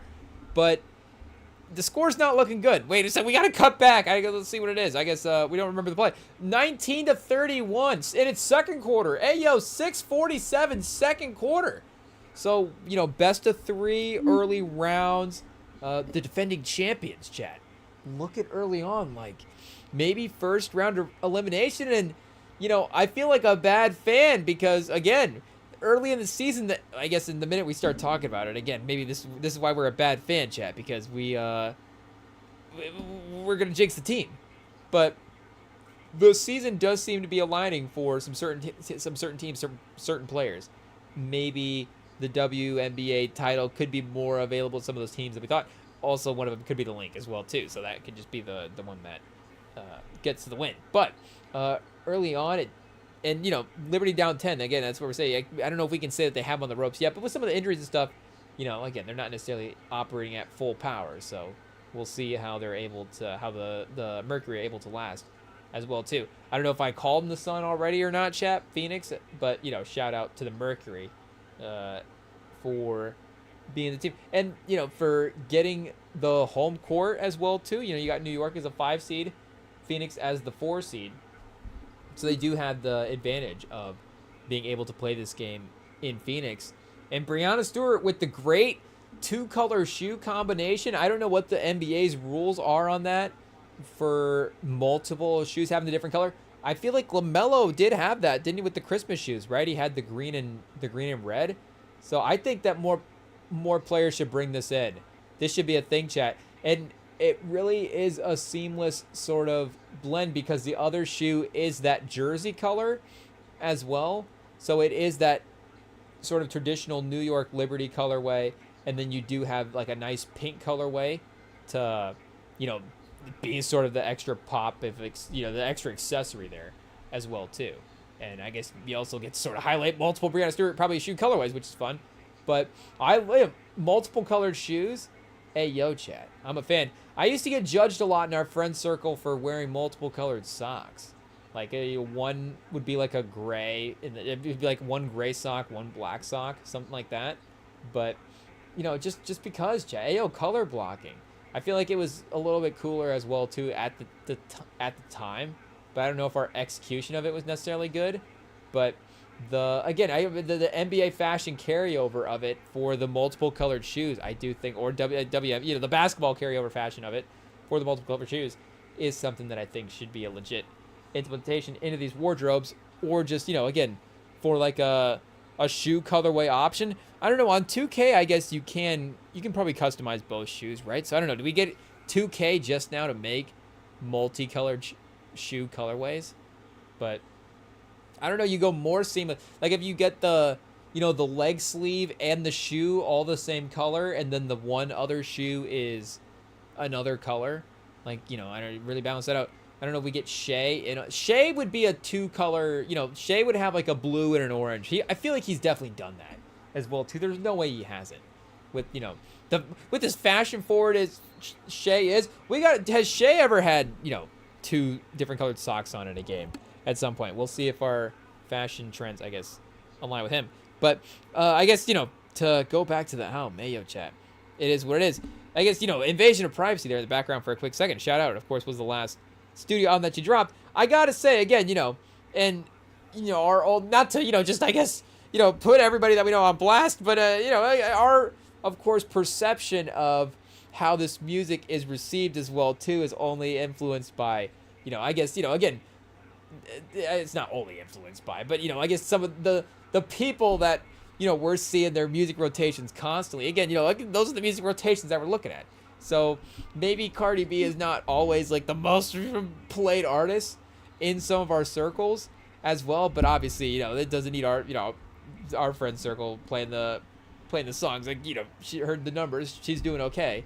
I think the last album was obviously pretty successful there, but again, that was an album that, and it did win Best Grammy. And I feel like the problem is as well too is not the problem, but I guess in some of the general sort of, I guess, legacy conversations as well too that you can get into about that award show, like it was just a really stacked year that year. And chat, I just typed in the Emmys on Wikipedia. We want the Grammys Best Rap Album here. Let's see, 2018, and you see like the sort of project, I guess is upside the right term to use? I guess we're using like an athlete term, just again, sort of the career upside for a career like Doechii. after winning the best album in a mixtape. And, again, sort of same earlier on vibes. But it does feel like sort of, again, in some of the just sort of the, again, just the I guess, I don't know what the right, rotation sort of term for it is. But, I feel like, again, sort of Cardi B's career was looked at, and, it's definitely a little bit more, pop, radio, single, maybe. There's some more, obviously some of the songs get a little more crazier as well, too. So, there is some of the element of that stuff being involved. And I do think, again, an artist like Doja, like, she's obviously, maybe just with some of the vocal performance and some of the singing stuff mixed in as well, too. Some of the R&B, like, maybe a little bit more diverse in the range. But I guess, again, for rapping ability, like, I get, as a rapper, she never really gets, I guess, respected in the way. It's really the right way to say it. She never really gets respected in conversations or brought up, or this album gets brought up as a great album. And I do think it is, again, I'm not, start playing the Panda Panda Panda drop from the Ringerverse, shout out. I mean, but I think this is a legit album, Chad. Hey, yo, it is what it is. I feel like this is an album that, again, was everywhere, and it's like the ones. Hey, yo, Chad, you gotta go back and look up song titles. The one with Bad Bunny. Yeah, I like it. Hey, yo, pause. It is what it is. The Kirk Cousins track, I don't know, was Kirk Cousins before that year? I don't know if Cardi B was necessarily, looking to sample Kirk Cousins sound drops for her album, but it would fit the title anyways. But, obviously that song was everywhere. In production-wise, it's really strong all the way throughout. It's really good curation as well. Like, 13 songs, 48 minutes. It's just, again, pause. Like, Cardi B, perfect length. Hey, yo. She's got, I guess she knows what the perfect length is for an album. 13 songs, 48 minutes was, a really great track list. But good selection, not necessarily overusing the features as well, too. Again, you got the Bad Bunny, J Balvin track, Chance the Rapper on a song that was really fun.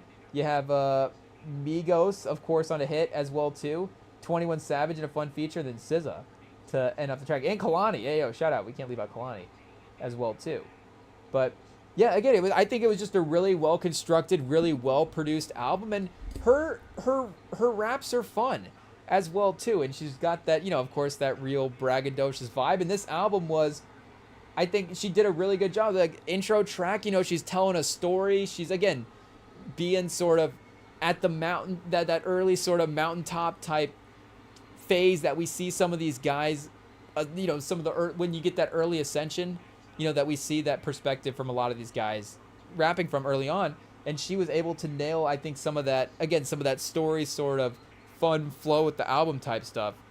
Even if it's like I'm not saying it's like a super conceptual album, but it is a thoughtfully constructed lyrical album at times. And it's like, okay, we're placing it in, we're got an intro track that makes sense. We got hits throughout.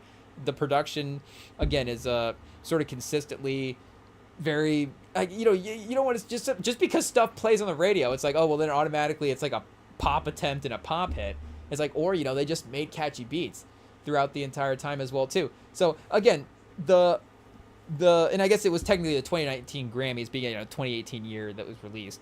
But the 2019 Grammy year that it ended up winning, you do have, and I don't know if we should play the album, but I'm just rambling right now, so I'm not going to be able to pay attention to what the songs are as well. Because, again, I don't know, is that intro track going to sort of be lyrical in that way? Like, we got to pay attention. Like, I do kind of like, do I have to play the opening cut as well, too? I wish, should we have played this? I should have played this morning, chat. Hey, yo. And gone back to it. But, it's kind of, it's fun. I think she does a good job on this track of sort of, again, getting you introduced to the story and laying some stuff out. But, again, the field that she was going up against that year, you got Astroworld with Travis Scott, or I guess Travis Scott with Astroworld, but, you got that album, you got Pusha T's Daytona, Nipsey Hussle's Victory Lap, and Mac Miller's Swimming. So, you got two extra beloved albums there as well, too. And Astroworld could still be, at this point, the best Travis Scott album. You could argue sort of the nostalgia, early production that he's developed with Rodeo compared to the moment of, Astroworld, and then, I guess the moment of Utopia as well, too, and maybe sort of the bigger moments on that album. Though, Astroworld's biggest moments, obviously, historical with, like, Sicko Mode. But all of those albums are like artist career peaks in a way, and obviously, R.I.P. to Mac and Nipsey but arguably could have been, like a victory lapse type. And I guess, again, there is obviously an element of, again, it being a magnum opus in a different type of way with the way that their careers ended up obviously, playing out. But, the projects are just so strong as well, too, that they still could have been. And, I guess, Mac is a good example. Mac is, I guess, a good example, also a rare example. And, lucky enough, his estate has been good at developing projects for him, in his passing. Again, rest in peace.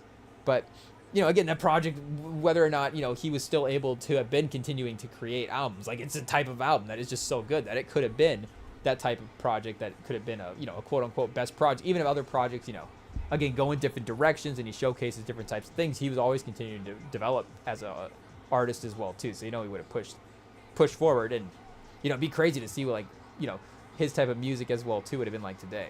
Because, again, and obviously the Nokia beat's like a crazy example for this, but just with the way that, it just sort of with sampling's just kind of all over the place right now in a good way.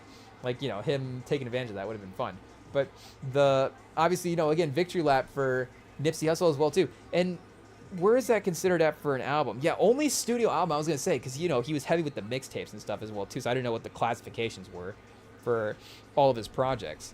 But, even developing, if he had a multiple line of studio albums, like, again, this one's a really strong project. Could have easily have been a best regardless of how good, the discography would have been. Anyways, again, same with Daytona, Astroworld, you see already Utopia having to compete with it, how difficult it is with as good as Utopia is as an album as well too. But yeah, Invasion of Privacy is, again, I think outside of Astroworld, in the moment it was definitely the most played album. And obviously, numbers by Sicko Mode was just the most played song at that time. And I guess that's also Scorpion era as well too. So, that's just Drake and at the peak of his powers. But you do also have, again, like God's Plan and stuff for also being majorly overplayed on the radio at that time as well too. But against presence-wise, Invasion of Privacy was right there. So obviously, sort of the quality of, I'm using that term loosely. It's not like, Invasion of Privacy is bad. But, again, just sort of the extra quality that you get in Swimming, in Victory Lap, and, even Daytona as well too is, obviously, those, like we're saying, those projects do stand out. But again, I think it is a very well curated project that definitely deserved to be in the mix. And again, I'm not like crazed looking back that it did win, because in a way, again, I think all the ones that didn't win are like there's like some equal quality there for how good they are. So it's like, just give it to the one that stands out. Give it to Invasion of Privacy. Hey, I don't know if that's how the award's supposed to work, chat, but again, there in a sense all of these albums can be tied.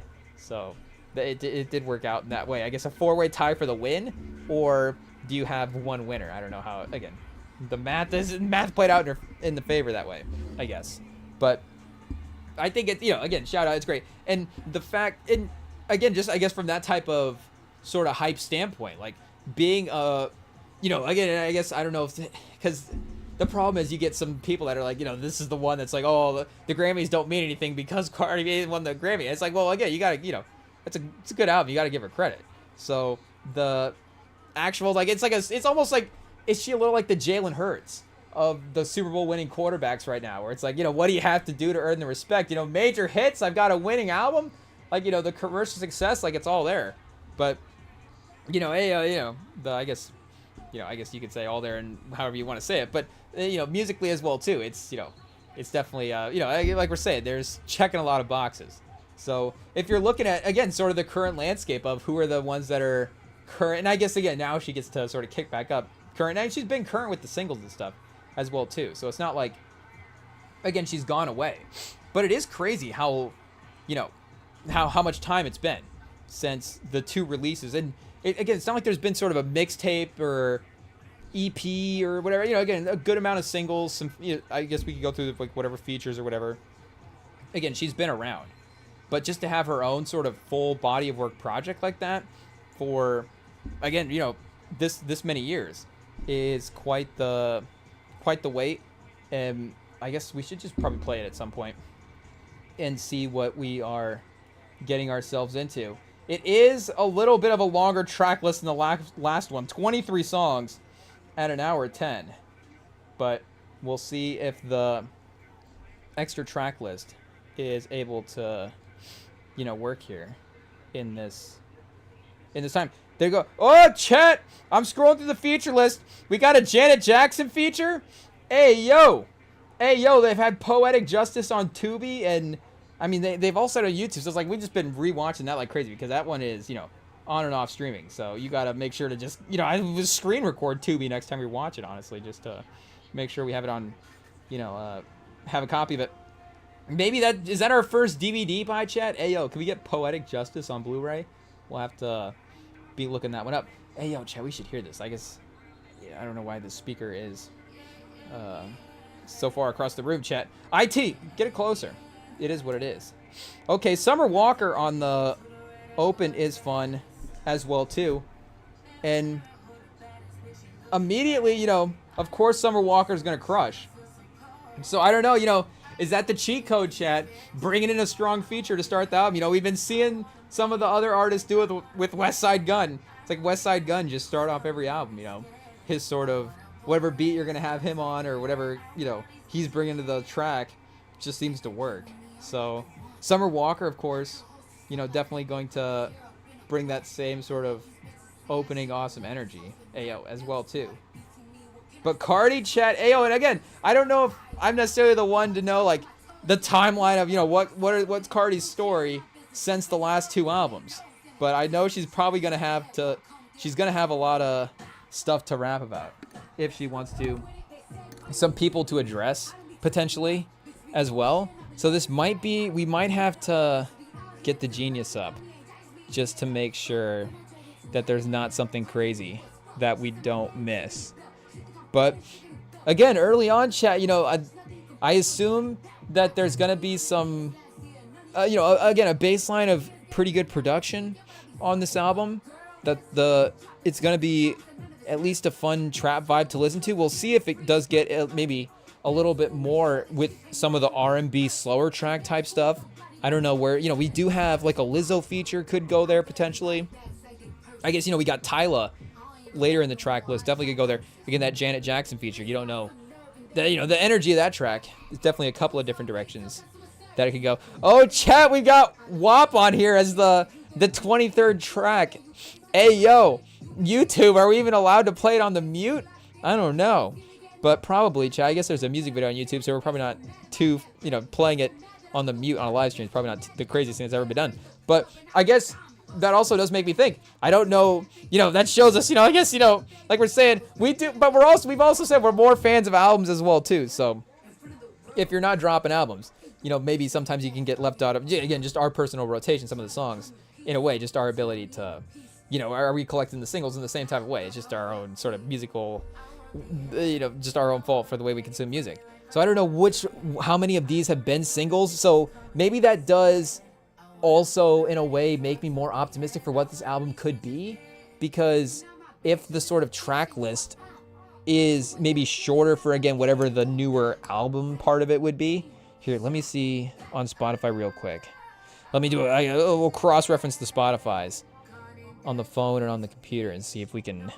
We gotta do live Cardi B research, chat. Hey, yo, we're in our old man phase. We gotta... Which of these songs have been put out as singles, chat? Hey, yo, I don't know if that's old man voice or what. But... And I guess it's been a lot of years, chat, so there's been a lot of opportunity for some of these to get released as well, too. Oh, chat, I don't know if you can hear the vocal performance. I don't know if YouTube's gonna take us down for playing it too loud, but if we get taken down for playing Summer Walker, just belting out, crazy vocals, then it is what it is. I say it's a win. Shout out.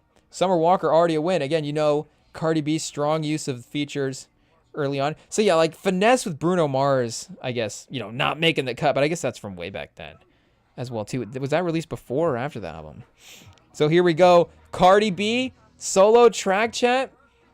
Hey, yo, it does feel like it's kind of got that same vibe of that early that invasion of privacy type energy as well too. But again, I kind of like the trap vibe that it is and sort of the big anthemic production that it has throughout. And she is, I think that's again a really good style for her. So we'll see again, if we go in a little bit of a different direction, like Cash Cobain, you know, can maybe have a little bit more melodic-y type stuff on his type song. We do have a Cash Cobain feature here, so, you know, we'll see which direction. And Shower Tears against Summer Walker, that feels like, you know, that could be a little bit of a sad song. Oh, I guess the pre-streaming numbers on here would be the singles. So we do have Imaginary Players as a single, Outside as a single, Up and WAP. I guess so. Up we probably should have heard, and maybe we'll know it once it plays. Obviously, the streaming number on that is crazy. WAP, we'll definitely know when it plays, chat. Hey yo. I mean, you know, shout out. She put it at the end of the album as well too. That'd be a funny. I honestly think just like track 12 is like, okay, middle of the album. Here's, you know, hey yo, we got WAP, but the track, chat, I guess. But yeah, I guess, you know, track 23 right at the end of the album. So I don't know if that's perfect or not, but we do have, like we said, 4 singles, I guess, pre-release, so not too much. So that's 19 tracks, basically a 19 track album, because again, like these other couple of songs, you know, been out for quite a while, so I guess we don't know necessarily the timeline of when all these were recorded as well too.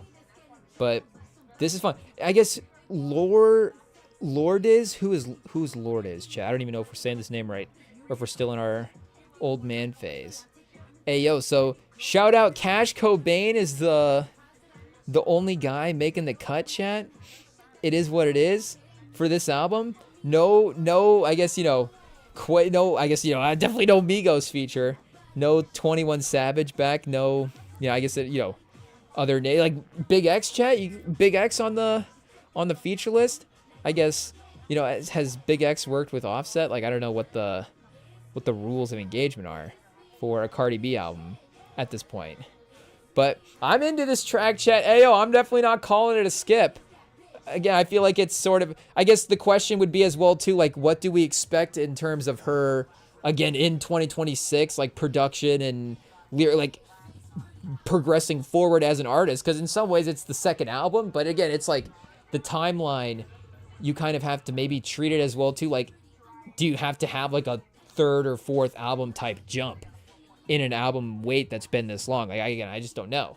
But I also feel like if it is some of these, like, again, big raps, and we get a lot of those Invasion of Privacy type songs back in the mix, I feel like we could use that type of stuff as well too. I feel like there is a unique place for that type of production in 2025. Again, it's not, I'm saying the most dynamic thing, but I feel like, you know, again, there is a lot of, there is a lot of just, you know, again, diverse sort of sampling out there right now. So this kind of being in a little bit more of that, you know, reminiscent late teens sort of trap vibe is, I think, again, there's been enough time passed that it's like, okay, we're back, chat.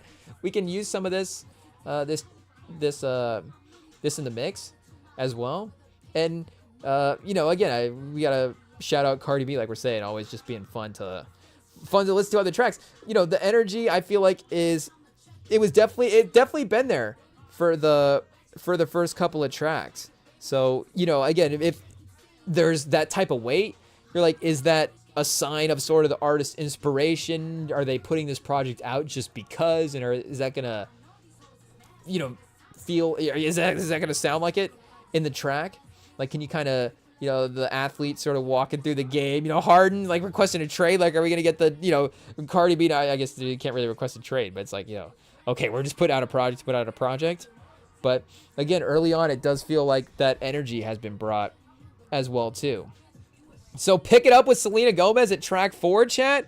We'll see what kind of bar she's got Selena Gomez dropping, if she is, you know, ready to bring the heat in 2025. Fresh off of a couple of cooking shows, chat. Hey, yo, we're not, you know, it's just, you know, what's what she's been up to. It's just her, you know, the entertainment sort of venues of choice. And I'm a fan, chat. Hey, yo, you know, we're pro Food Network on this show. So we're not trying to get controversial here. It's just saying that, you know, she just does a great job hosting her show. I'm sure whatever show it would be an awesome show.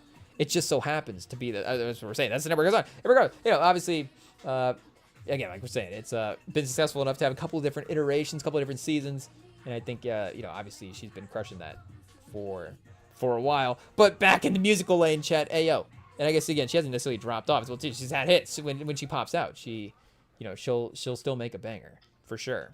So we'll see. Is this the one off the track list, Chet? This might be. I can already see it, Chet. It does kind of have a fun vibe early on, and maybe it's just one of those things. Like maybe I'm just kind of subconsciously gonna always now just, what can I say, Chet? I'm a child. I grew up in the 2000s and the 2010s. Like maybe I just always will think Selena Gomez drops hits. I don't know. Maybe when Selena Gomez is on a song, I like the song, Chet. I just don't know if it's subconscious or if it's just, is Selena Gomez, is it good music? It's probably a little bit of both. But, again, if it's always catchy and it's always in the playlist, I don't know what to tell you. But this does have a kind of, again, I don't know what, kind of, I am not, again, the greatest with the genres and knowing what to label them all. So I don't know necessarily, what type of production she would gravitate toward, what this more would fall in line with. But we do have, again, a pivot. This does feel in line kind of with 2025 and just being a little experimental and kind of fun. And again, Selena Gomez on a track, you're not going to call me, you're not going to find me saying bad things about this track. So I guess we'll see. Is the Cardi B verse able to carry it? I guess now, and the other problem is too, again, Playboy Cardi has become so popular. In 2018, he was definitely on the rise and in the mix. We hadn't quite gotten a whole lot of red yet, but in some ways you could have said that, again, nostalgically, some of those older projects, I guess some of maybe the more hip hop purist type people, maybe some of those OG Playboy Cardi are the ones that we end up, I don't know if I'm in that group, but I guess I would say that I end up maybe also listening to those earlier Playboy Cardi albums more. That way, I guess the similarities, I don't know if again I'm a purist, but I would say that I also gravitate toward the earlier Playboy Cardi albums. But if you say Cardi now, again, Cardi, but if you're just saying Cardi, I feel like you're thinking Playboy, not necessarily Cardi B. So is this the chance to reclaim the top Cardi title, Chat? I don't know. But maybe it's just like, maybe I just want to listen to the song with Selena Gomez and Cardi B on it. It's just like the movie with the actors that you like. This is going to be one of the songs that, and again, I'm already liking like we're saying, the feature list for this one is fun as well too. So I'm already telling you this Janet Jackson one's going to be played a couple times. And once we get the car back from the shop, Chat, first song, cue it up. Is this Janet Jackson Cardi B one? We haven't even heard it yet. But just anything, again, with Janet Jackson, it's like, okay, rotation 2025. Hopefully this is a actual feature.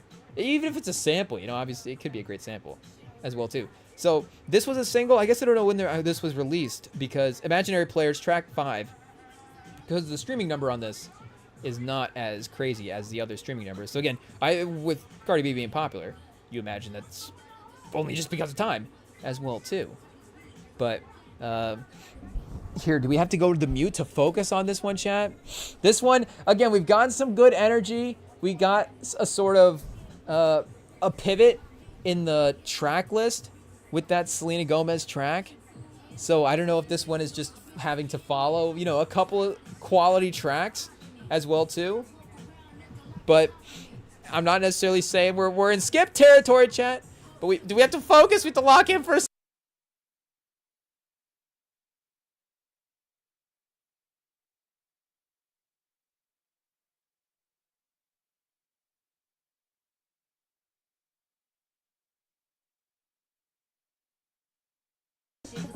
Chat, we're the baseline for us to like a song is pretty low. We're definitely going to be, again, welcome to the Rem and Sam pod. If you want positive vibes for your project, listen to the Rem and Sam pod. But there is a funkiness to this beat. This almost feels like this, I don't know if this is could have a Snoop type feature on it. I don't know, again, Cardi B, Snoop, I don't know who she's working with in 2025.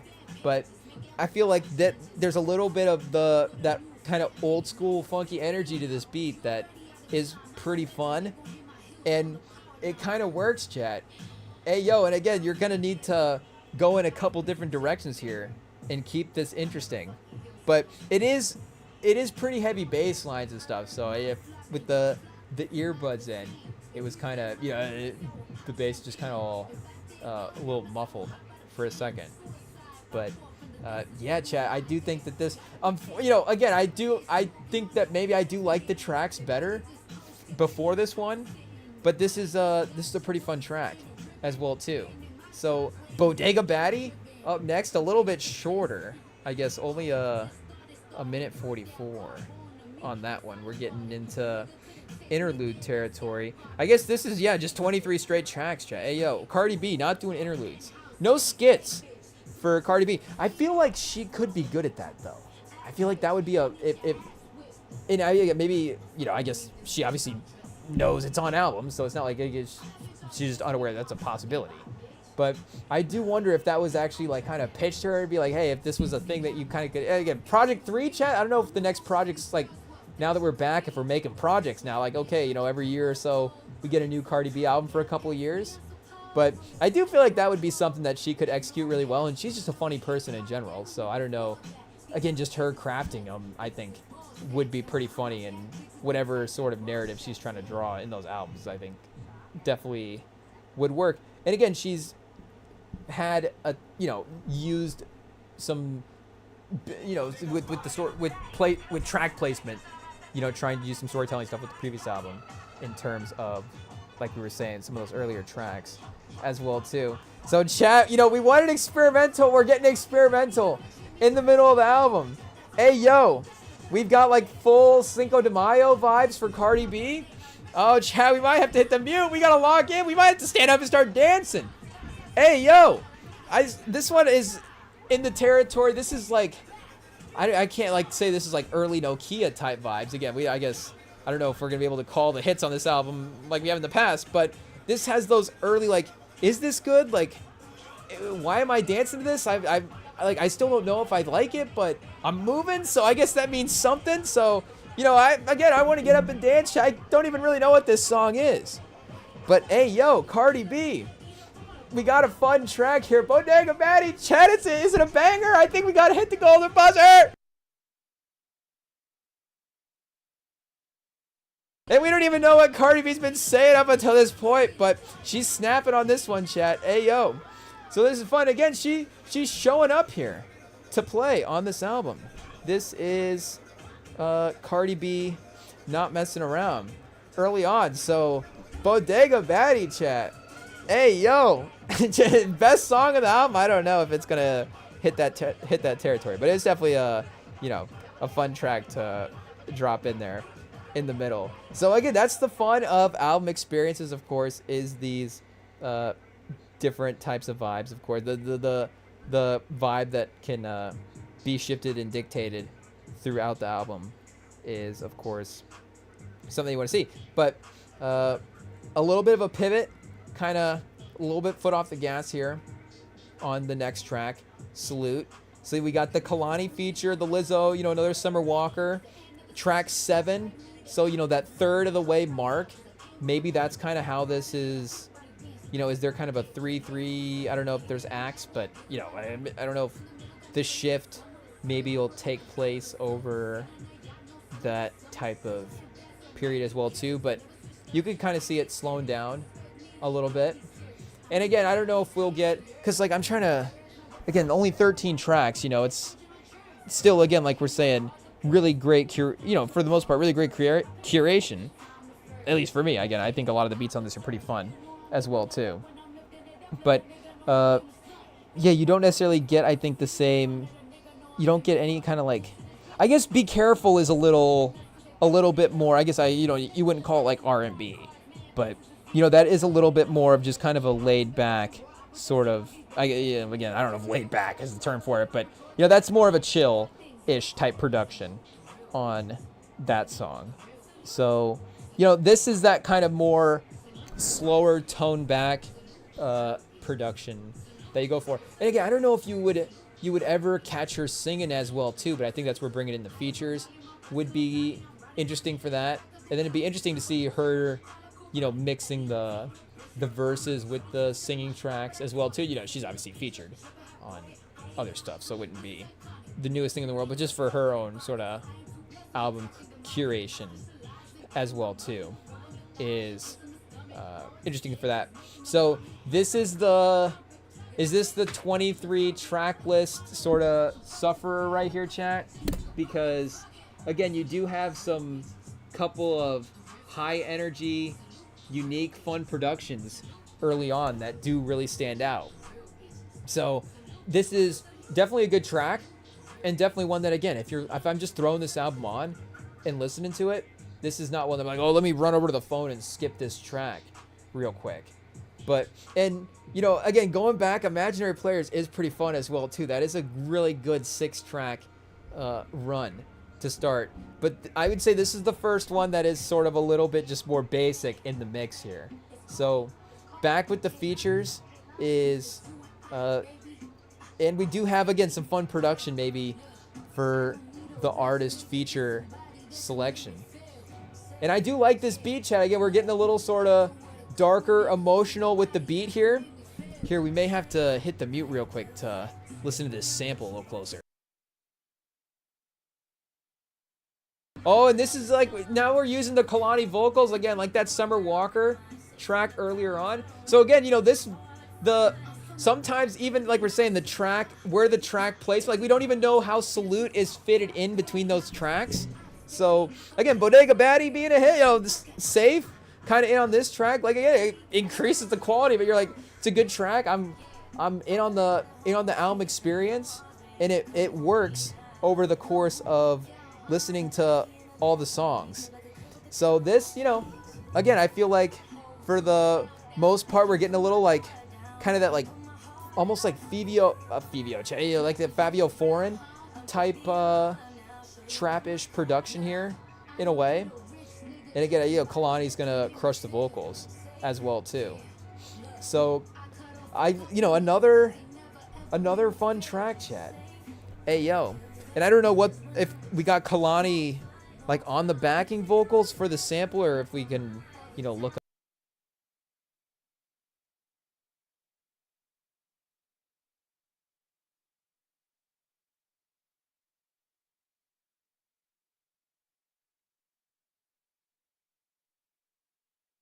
And that is a pretty good run here of like solo Cardi tracks as well too, because we had 3 and then the feature, and then Man of Your Word up next. Hey yo, chat, we gotta pull up the genius for this one. Hey yo, this might be Cardi saying some stuff here. Hey, Kalani, chat. Kalani, again, the vocals are always gonna get us. It is what it is. Your boy's a sucker for just anybody just snapping with vocals on some trap beats. So, you know, Kalani earlier, Kalani here, Summer Walker earlier, those tracks might just end up being played because we want to pretend like we can sing like that a little bit when we're driving around. But Man of the Word, is this what we got pulled up here? Okay, I was gonna say, I don't know if we try reading lyrics for other songs while we have another song playing. But I feel like we just have to stay strapped. Yeah, chat. Hey, pause. This is look like it's gonna be crazy. So again, you know, this is what we want as well too, in a way. We just want, I guess, you know, and we just want, in any sense, like an artist, you know, just kind of speaking their mind, speaking their truth, saying whatever they feel like they need to say at the time. Oh, chat. So this really gets a little sing-songy right here as well too. Again, we did kind of have a little bit more of that trap R&B with the last one, but this is definitely that. This is, at least for the 2 albums, if I remember correctly, this has got to be the slowest we've ever started off for a Cardi B. We've got like a full sort of crooning performance here for, is this Dougie F? It's saying on the genius on the chorus. So here we go, chat. Held back for you, was really biting my tongue, should have fell for you, instead I gave you a son. I don't regret it, it's a blessing. I just learned my lesson, so I stop with all the calling me and texting. All the times you say you was locked in, late night sessions, only thing that need to drop is your confessions. And see, chat, Cardi B is like rapping at a pace right now. We can actually keep up with the reading. This doesn't happen very often, but again, I feel like she's always, you know, again, when she's saying stuff like this on a track, she's the rhymes and stuff are always, you know, I don't know if she's like double entendre in major ways and stuff like that, but you know, the rhymes are always pretty crisp, and the way she's able to, again, say what she's trying to say she's always able to say it pretty clearly and cleverly on the tracks a lot of the times. And again, if Offset is like going, bar for bar with Cardi B, again, we've already seen some times where, again, Cardi B, just in terms of her talking her talk, like she can definitely, again, talk, with the best of them for sure. So, again, I don't know if we're going to get like a 616 type reference at this point, but, again, for just in terms of laying out, like making a case on a song, it is always pretty convincing to hear the verse. And again, I'm not, convinced, I'm saying, again, she's always had a real clear thought that she's able to convey in her verses as well too, which again is a lot of times just as important, again, is how skilled maybe the rhymes and stuff are actually being on the track. Is the verse and the message, is it cohesive? Are we getting a good thought on this track? And again, she's always able to kind of lay out those storytelling stuff in a good way. And again, this kind of vulnerability in the middle of the album where we haven't gone through the lyrics, I'm sure, for the other tracks, I'm sure, she's still saying stuff on those energy tracks, even if there's maybe some more fun intent at times behind them.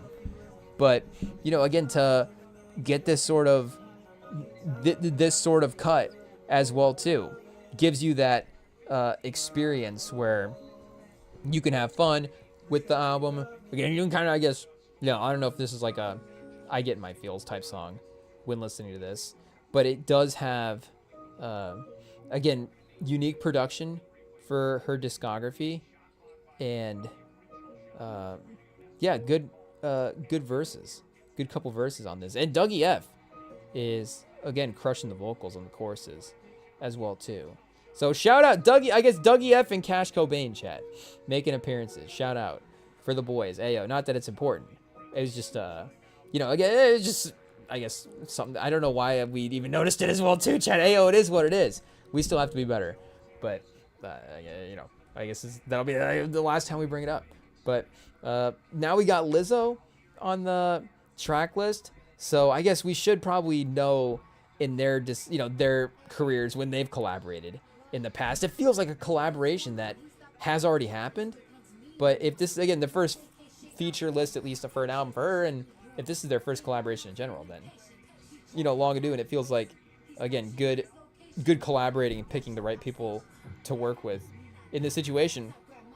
Because again, I remember exactly when Lizzo's dropped all of her albums, and again, Lizzo's still a major star as well too, but this is definitely a fun, like, okay, we're not necessarily having to like, oh, who's just the hot, I guess we were saying like Big X the Plug, it's like who's the, or West Side Gun, I guess maybe not necessarily in the same worlds as well too, but just who are the people that are being featured on all the albums, who are just everywhere at the moment, I guess.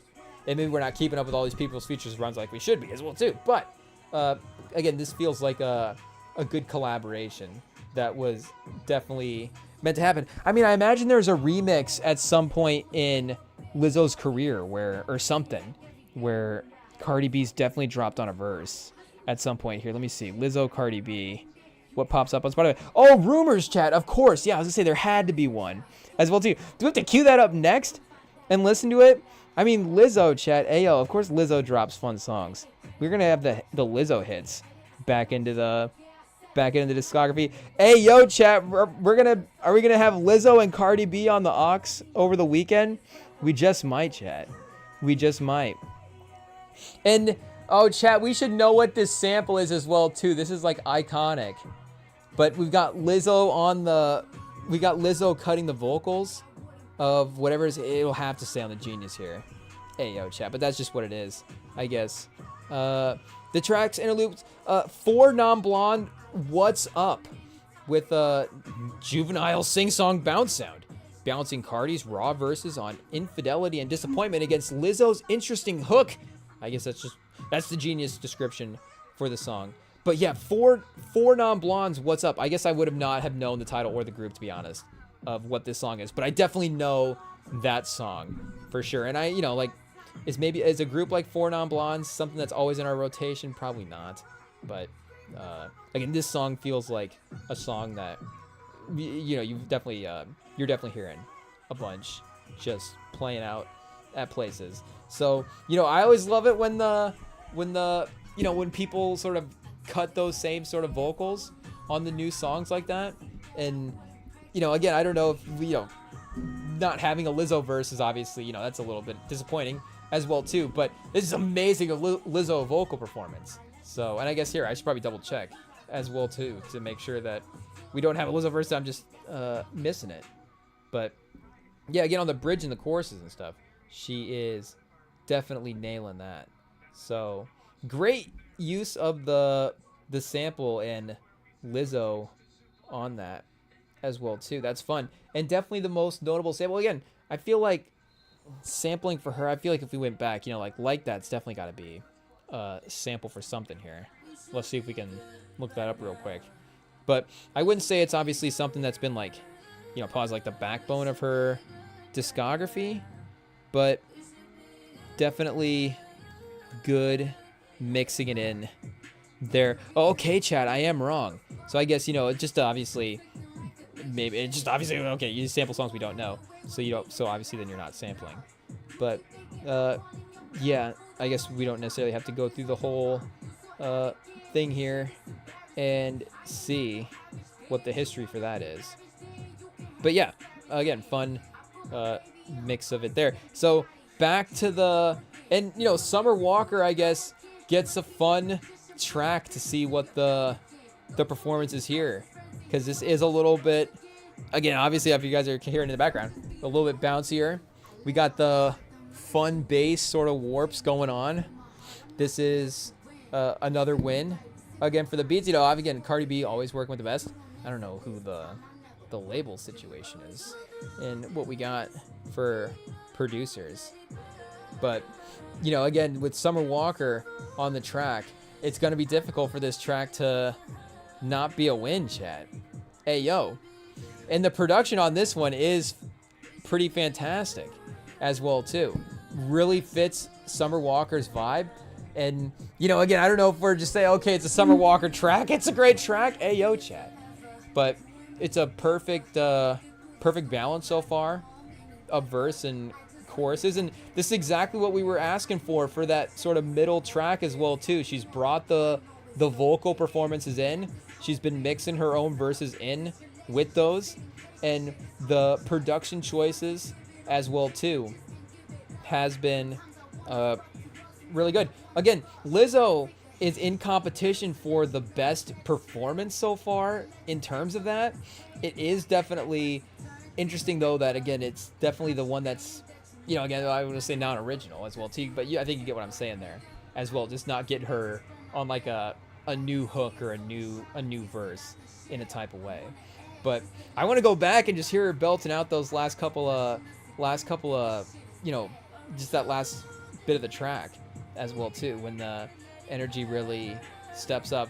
And again, I think Lizzo individually just the best stats on that song. But this Summer Walker hook might be the best part of the album so far. I'm not even gonna lie.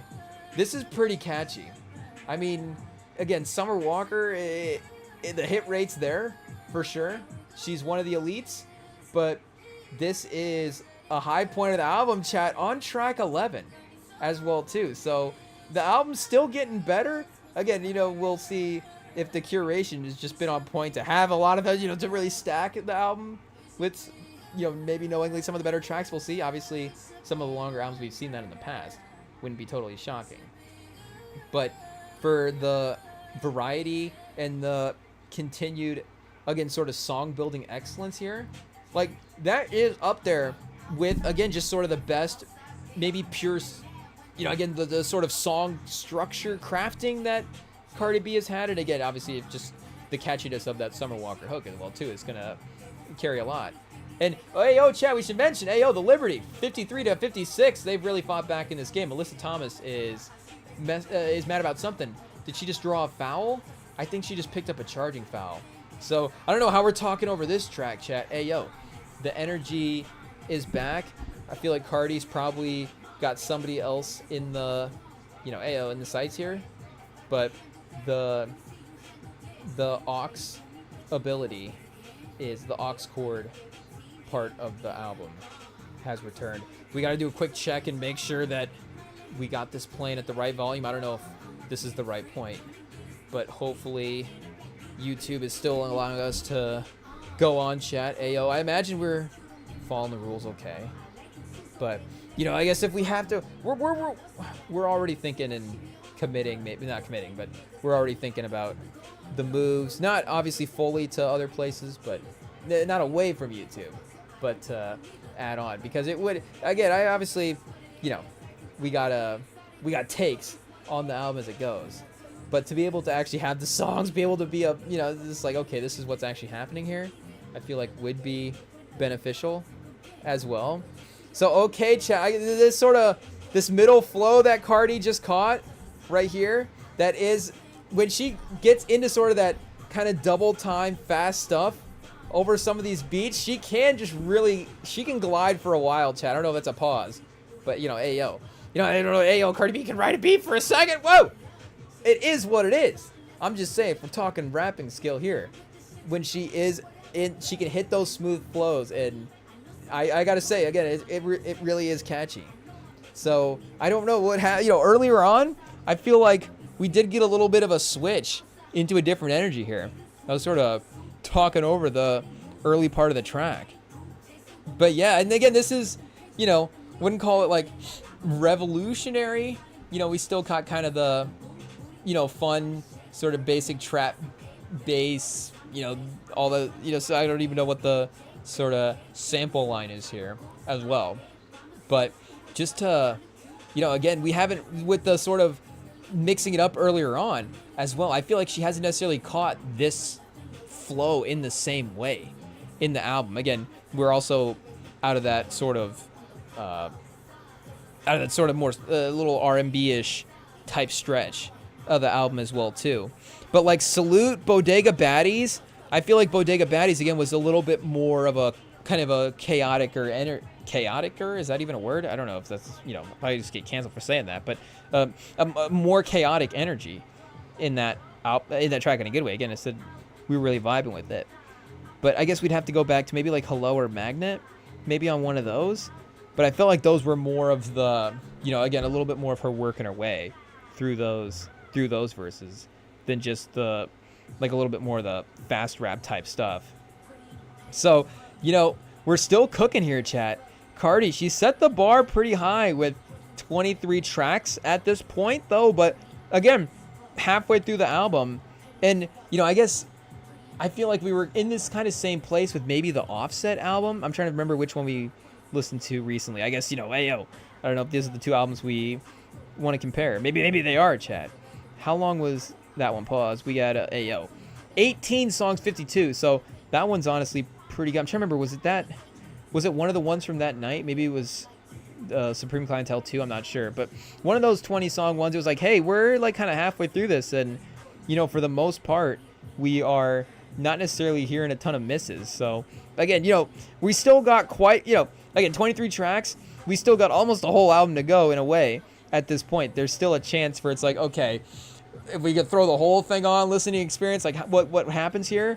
But again, I already know first half of this album is incredibly listenable, incredibly fun.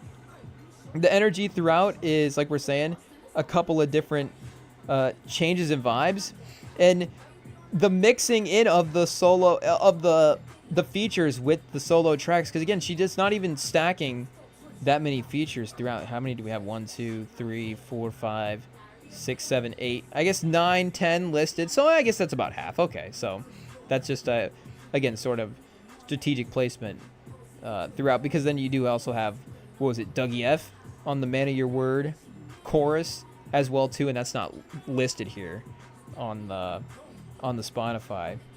So you know, this is, again, we're not in the double time flow, but she is the fact that she's mixing it up throughout the course of the albums again as well too. Is that type of, you know, again, honestly, it is that type of top tier artistic ability that you need in a project to be able to keep all of the tracks interesting throughout. Because even if you're like, okay, here's a couple of trap beats that are going to be in the same vibe back to back, like we're saying, the one you get sort of that smooth, sort of just I'm gonna coast over this beat for a while type cadence. And now this is sort of that, again, that choppier. I don't know if everything, everything's just gonna go back to Kendrick now at this point in 2025 for us. But this is sort of that, and we've also been bumping a lot of that, peekaboo and hey now sort of section of those sort of second tier aux cuts. Not second tier, but TV off and squabble up, I think, are the sort of the A plus just numbers wise type of songs. But I guess we could go back and double check. Maybe peekaboo and hey now are kind of close to TV off. I don't know. But that sort of that choppier cadence that Kendrick is working with on those albums is what was kind of in the mix there. So Cash Cobain, chat. Hey yo, Cash Cobain, part of he helped ruin J. Cole's career after the beef when he released we don't even remember the name of that track, chat. What was it?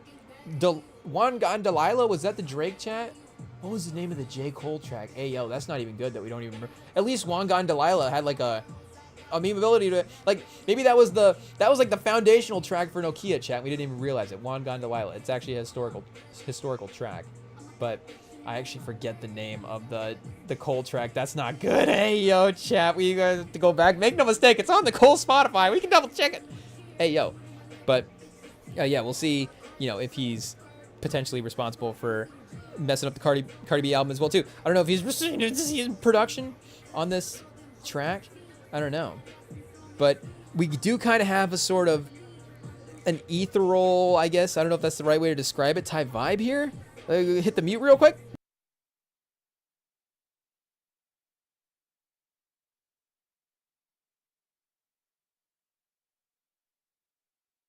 Yeah, chat, the vocals on the sample on this one is crazy as well too. This is in line with what we were, kind of a little bit with what we were getting with Safe. But the switch now into the kind of the string mix is a little bit of a different vibe from that track, and this is different as well too.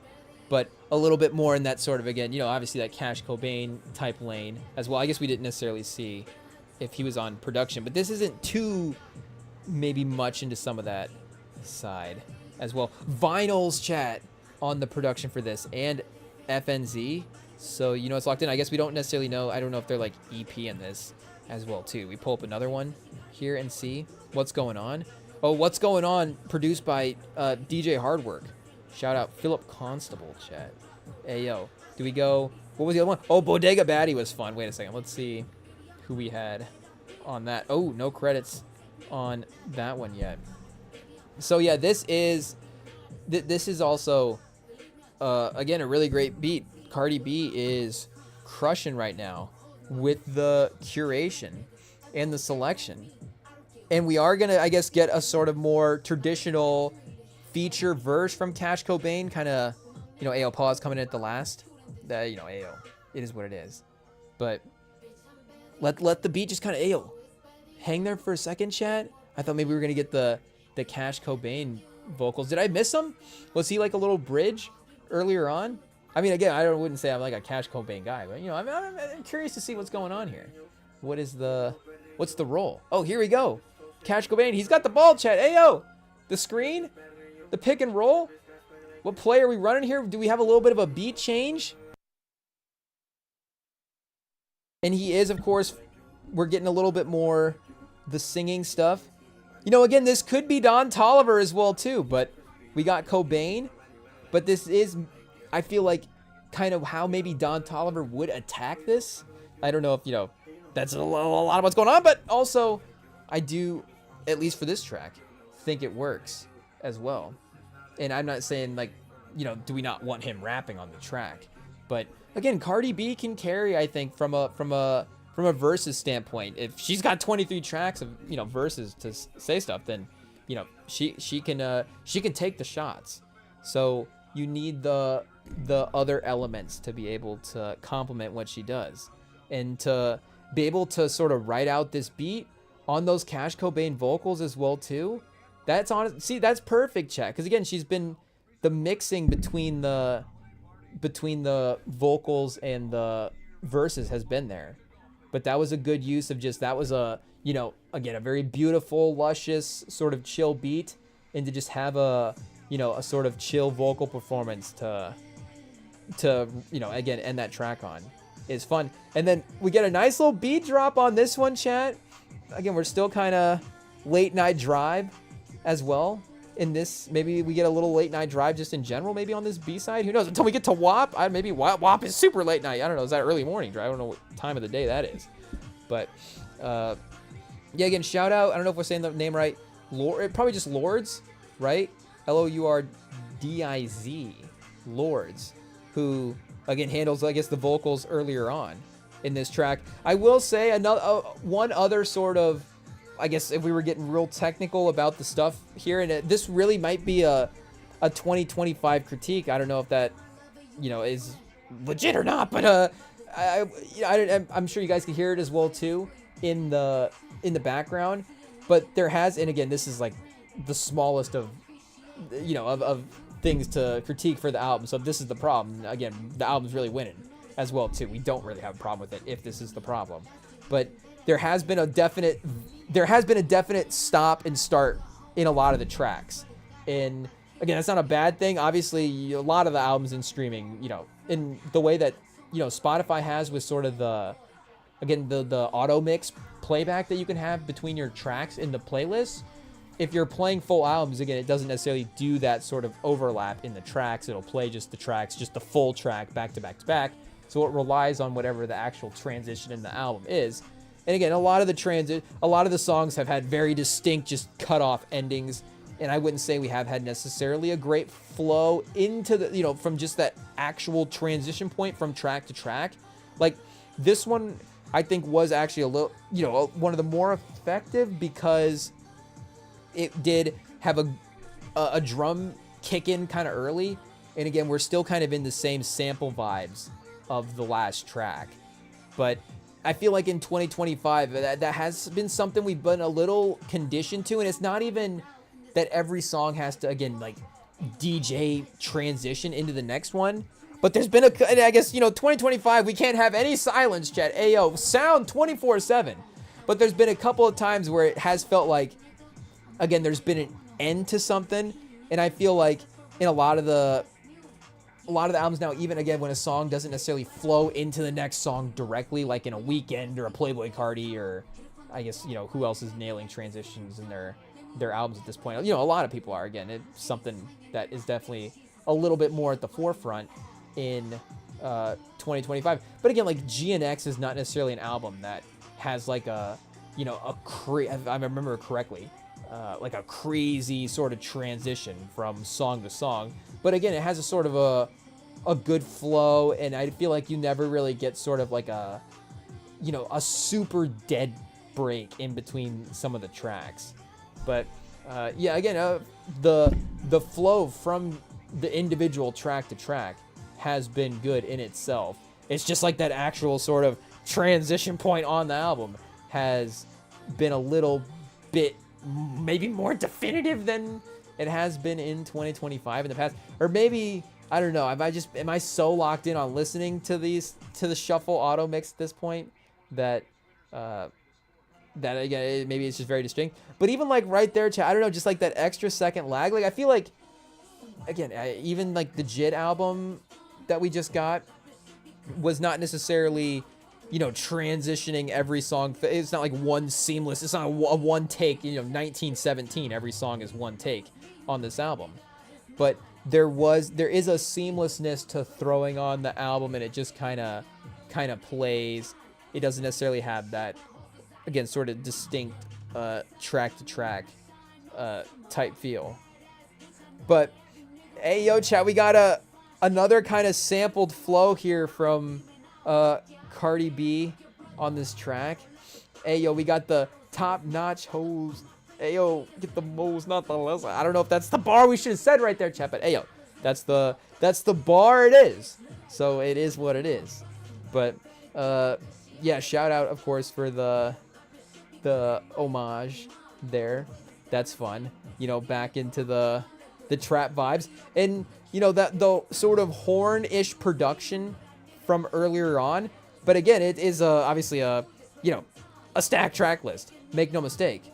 But even though we have had this production early, and I don't know, again, if this where it feels like, okay, is this like a little bit of a restart in a way where, again, we're kind of reminiscing back to earlier on, but also we have the extra tracks to go at this point.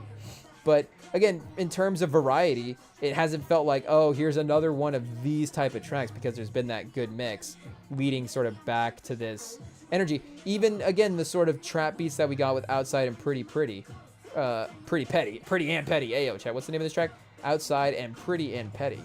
But yeah, this one, again, is feels like good placement to bring this back in. Or, again, I don't know, maybe this could be another track up here, and you go Dead, Hello, Magnet, and then, you know, time, chat. Hey, yo. Yeah, Rem can't say song titles, but it can't pronounce song titles. Hey, yo, this one is not off limits, but it's just, at least I don't think. Hey, yo, IT, look it up. But, yeah, we just can't pronounce. So, you know, you could have had like a run of that earlier on, and it would have, you know, again, kind of fit in with those tracks. But to bring back that energy later as well, and to, you know, just get to some of the songs. You got the Selena Gomez track in there. You know, you still have a couple of those energy tracks as well too. Is just, again, sort of good placement of these 23 tracks as well. So these two, and this where, you know, after we've listened to the album as well, it feels like we kind of had a little bit of a full experience in a way. And I don't know if, again, it's just sort of a subconscious sort of conditioning, like this is sort of an ideal timing thing, but maybe it is. I don't know. You know, is it just, again, so many albums are in that range of 15 to 16, so many great ones, and they are, again, is that a clue? I don't know, but, you know, so many of them are, and that's just a common time range to be listening to. Again, an hour 10 is obviously not, you know, there's obviously other hour 10 long albums out there. It's not the first one, but it does feel like, you know, that 15, maybe even 16 songs, and then I don't know, again, we get a couple, see what we have here on the end to go for like outro style type tracks. But that 15, I'll say that 15 song run does feel like a really great album. You know, again, I'm throwing around terms here. I don't know if I'm saying it's another Grammy, but it does feel like a really great album experience to just hit play and go through those tracks as well too. And I really like these tracks. The energy is definitely a little bit real low key on this one. This one is very drum heavy. I don't know if we hit the mute real quick and try to listen to the sample, listen to the rest of the beat real quick.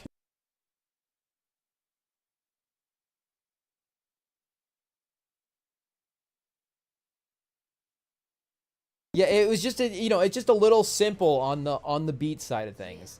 So maybe if this was, you know, a little bit more, if there was a couple of the other songs taken out and this was part of the album, you know, like that song was part of like a 13, 14 song album, it would maybe hold up a little bit better. But that song does feel a little like kind of the first blow-ish song on the album. But the fun is back, chat, with the Janet Jackson song. Hey, yo, this one we might just have to hit the full mute and just dance around while it plays. Hey, yo, we'll be back in 2 minutes, I guess.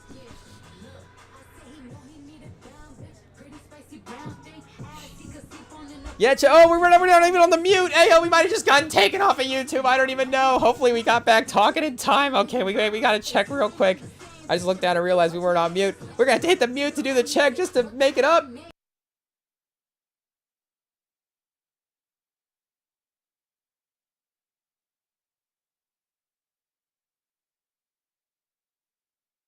I think the music was new enough. It may not have caught it quite yet. We may have just hit the right amount of time for playing a song, but we'll see, chat. YouTube's giving us a wait to see. We're still good to go.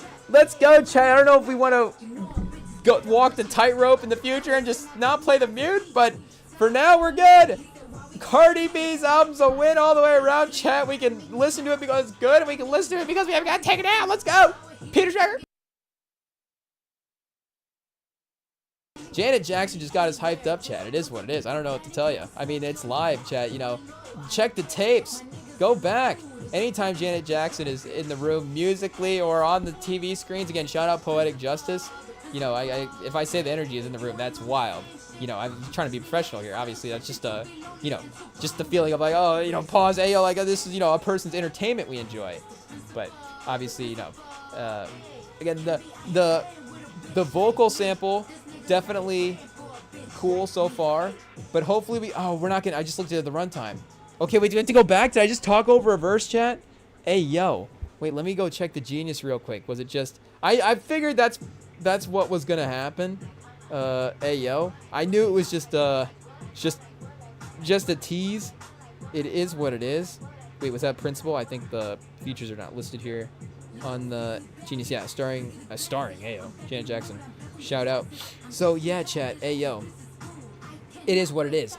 But, you know, again, we're a fun name to have on the track list. Just getting them involved is like, you know, shout out. We're on the same page there. Having Janet Jackson on a project is a win. And I guess it kept us interested for a while as well, too. It's like everybody's going to stay tuned because they want to hear this Janet Jackson feature. So, you know, shout out. The track is still good. You know, obviously if Janet Jackson was dropping verses on it, would have been, you know, probably an awesome track as well, too. But... really fun, bouncy track. And again, later in the album, at least for, you know, we would have just cut those two songs. I'd just get right to Janet Jackson. Hey, yo. But, you know, at least a little shorter runtime for this stretch on the individual tracks as well, too. So, again, this song, Janet Jackson song, not a bloat song, for sure. But maybe in the quote-unquote bloat stretch of the album, you know, at least you're picking up the pace with the runtime in the tracks as well, too. And trophies... I feel like this is good so far. Tyla, again, strong features. Late is strong. And I don't know, maybe she just doesn't want to go like, you know, 4 features in a row to end the album. I don't know if that'd be the worst thing in the world. Again, you know, Cobain sort of is not the star of the track till later. You've got, you know, again, Lord's just being sort of a, you know, again, a complimentary performance to what Cardi B, and with everybody, you know, complimenting what Cardi B is doing on the verses.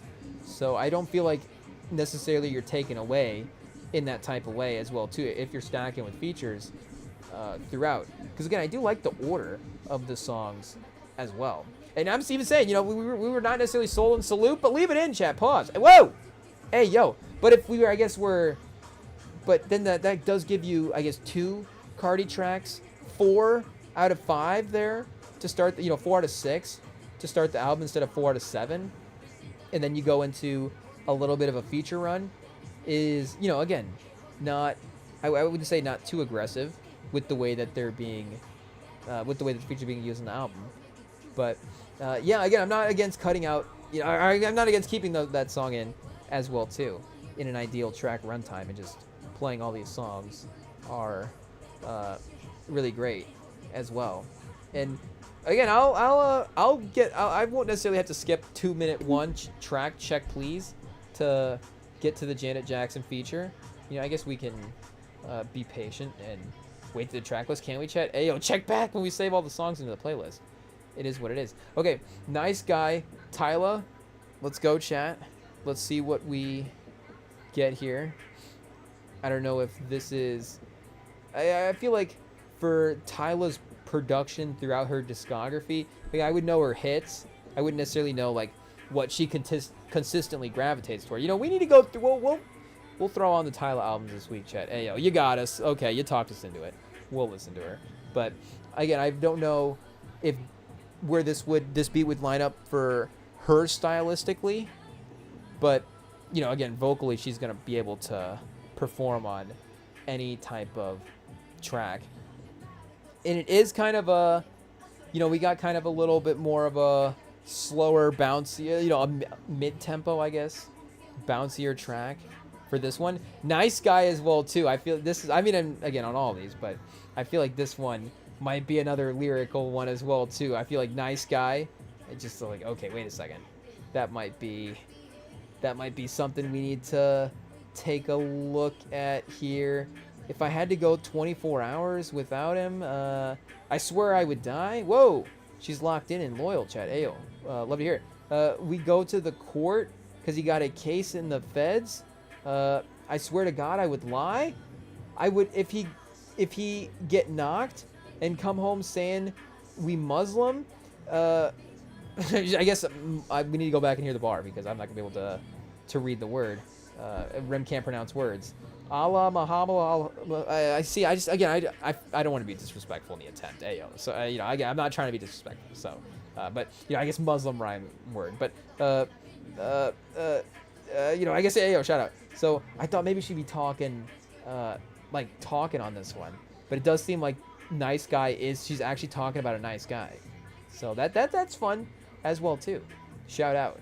Maybe not the spicy drama we were hoping for, but you love to see the positive energy to end track as well too. Wait a second, Mr. Right Guy playing with me foolish because I bite? I've been hearing you want some of my sight.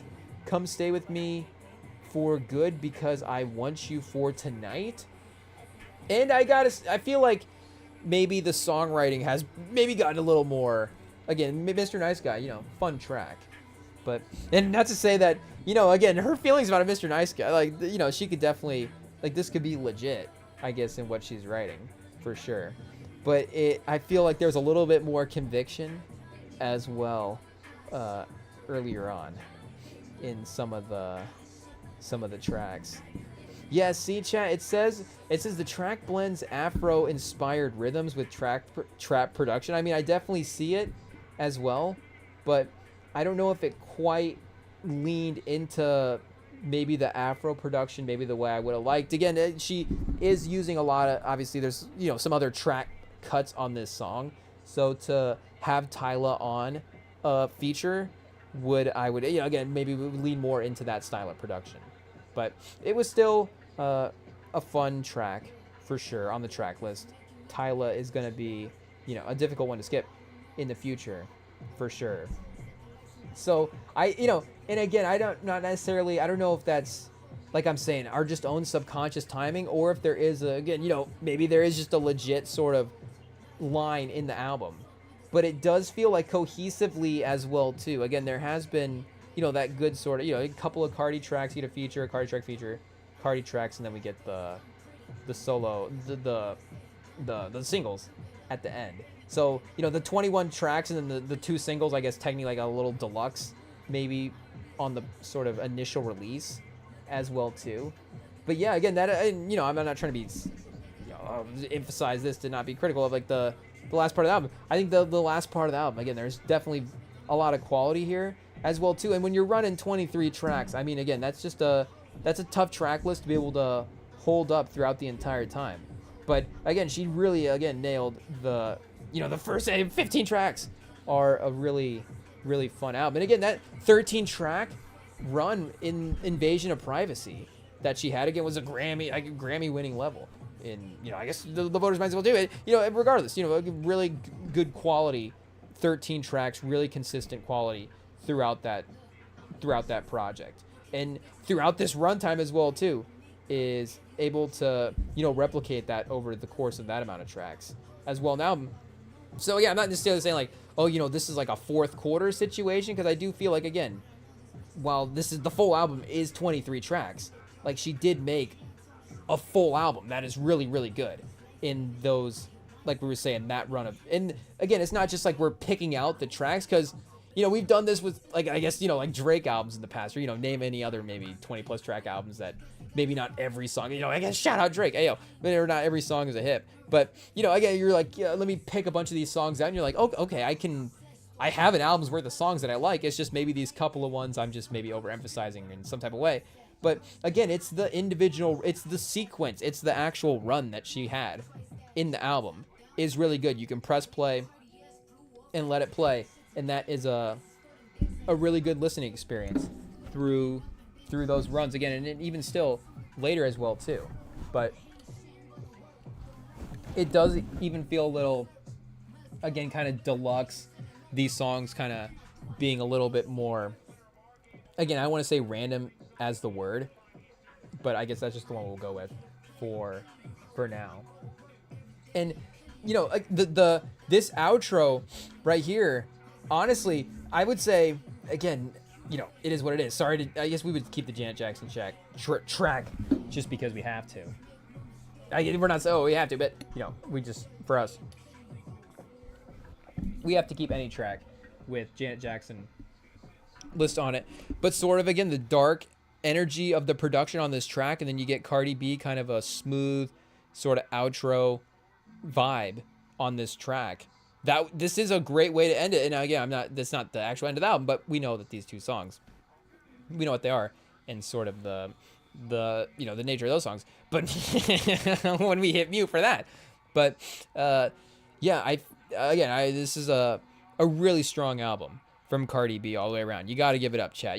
We respect the work that she puts in these projects for sure. And we've proven you're not going to skip these songs for sure. I've definitely heard this. I don't know if I'm going to go word for word or even really know what's going on here, chat. Are we allowed to play what is on the Spotify video here, chat? Hey, yo, if it's on the Spotify video, I feel like we can get away with it.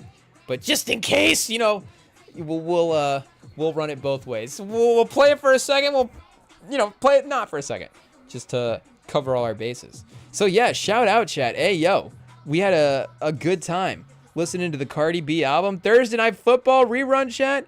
I gotta say, another successful Friday night edition of the Rim and Sam pod. It is what it is. We did it again. So shout out. Thank you guys, of course, for jumping on with us. This was fun. Shout out to Cardi B and the producers, I guess, of the album. Hey, yo, it is what it is. They got another win here as well. I don't know if we immediately, have to go landscape with this one, but again, a really great project for the year and for her discography, and again, that anticipation of what are you capable of as that, again, artist, that not just as an artist, but again, the album artistry is a little bit different, and just what was that going to be like after all these years? Not in a facetious, is that the right type of way to use that word? Not in a facetious type of way, but just a curiosity of how an artist has changed over time and what the project is going to look like. And this was a really, really strong, entry again into that Cardi B timeline of albums. You go again, because Invasion of Privacy is an album that has, again, legacy to it. So you're not just adding in, a second album. And I'm sure that's part of the anticipation of delaying of releasing it, but it's adding in a second album. It's like, what is going to carry on in a way, that legacy of Invasion of Privacy, whatever it is. Like, it's still, again, a legacy award, and again, a really solid project for sure. Pause. But the fact that, again, this album has to be that follow-up project to it, what is that next step in her career? And again, she did a really great job in continuing to add to her legacy and add to her discography. And this is again, a great project for that. So shout out to her for sure.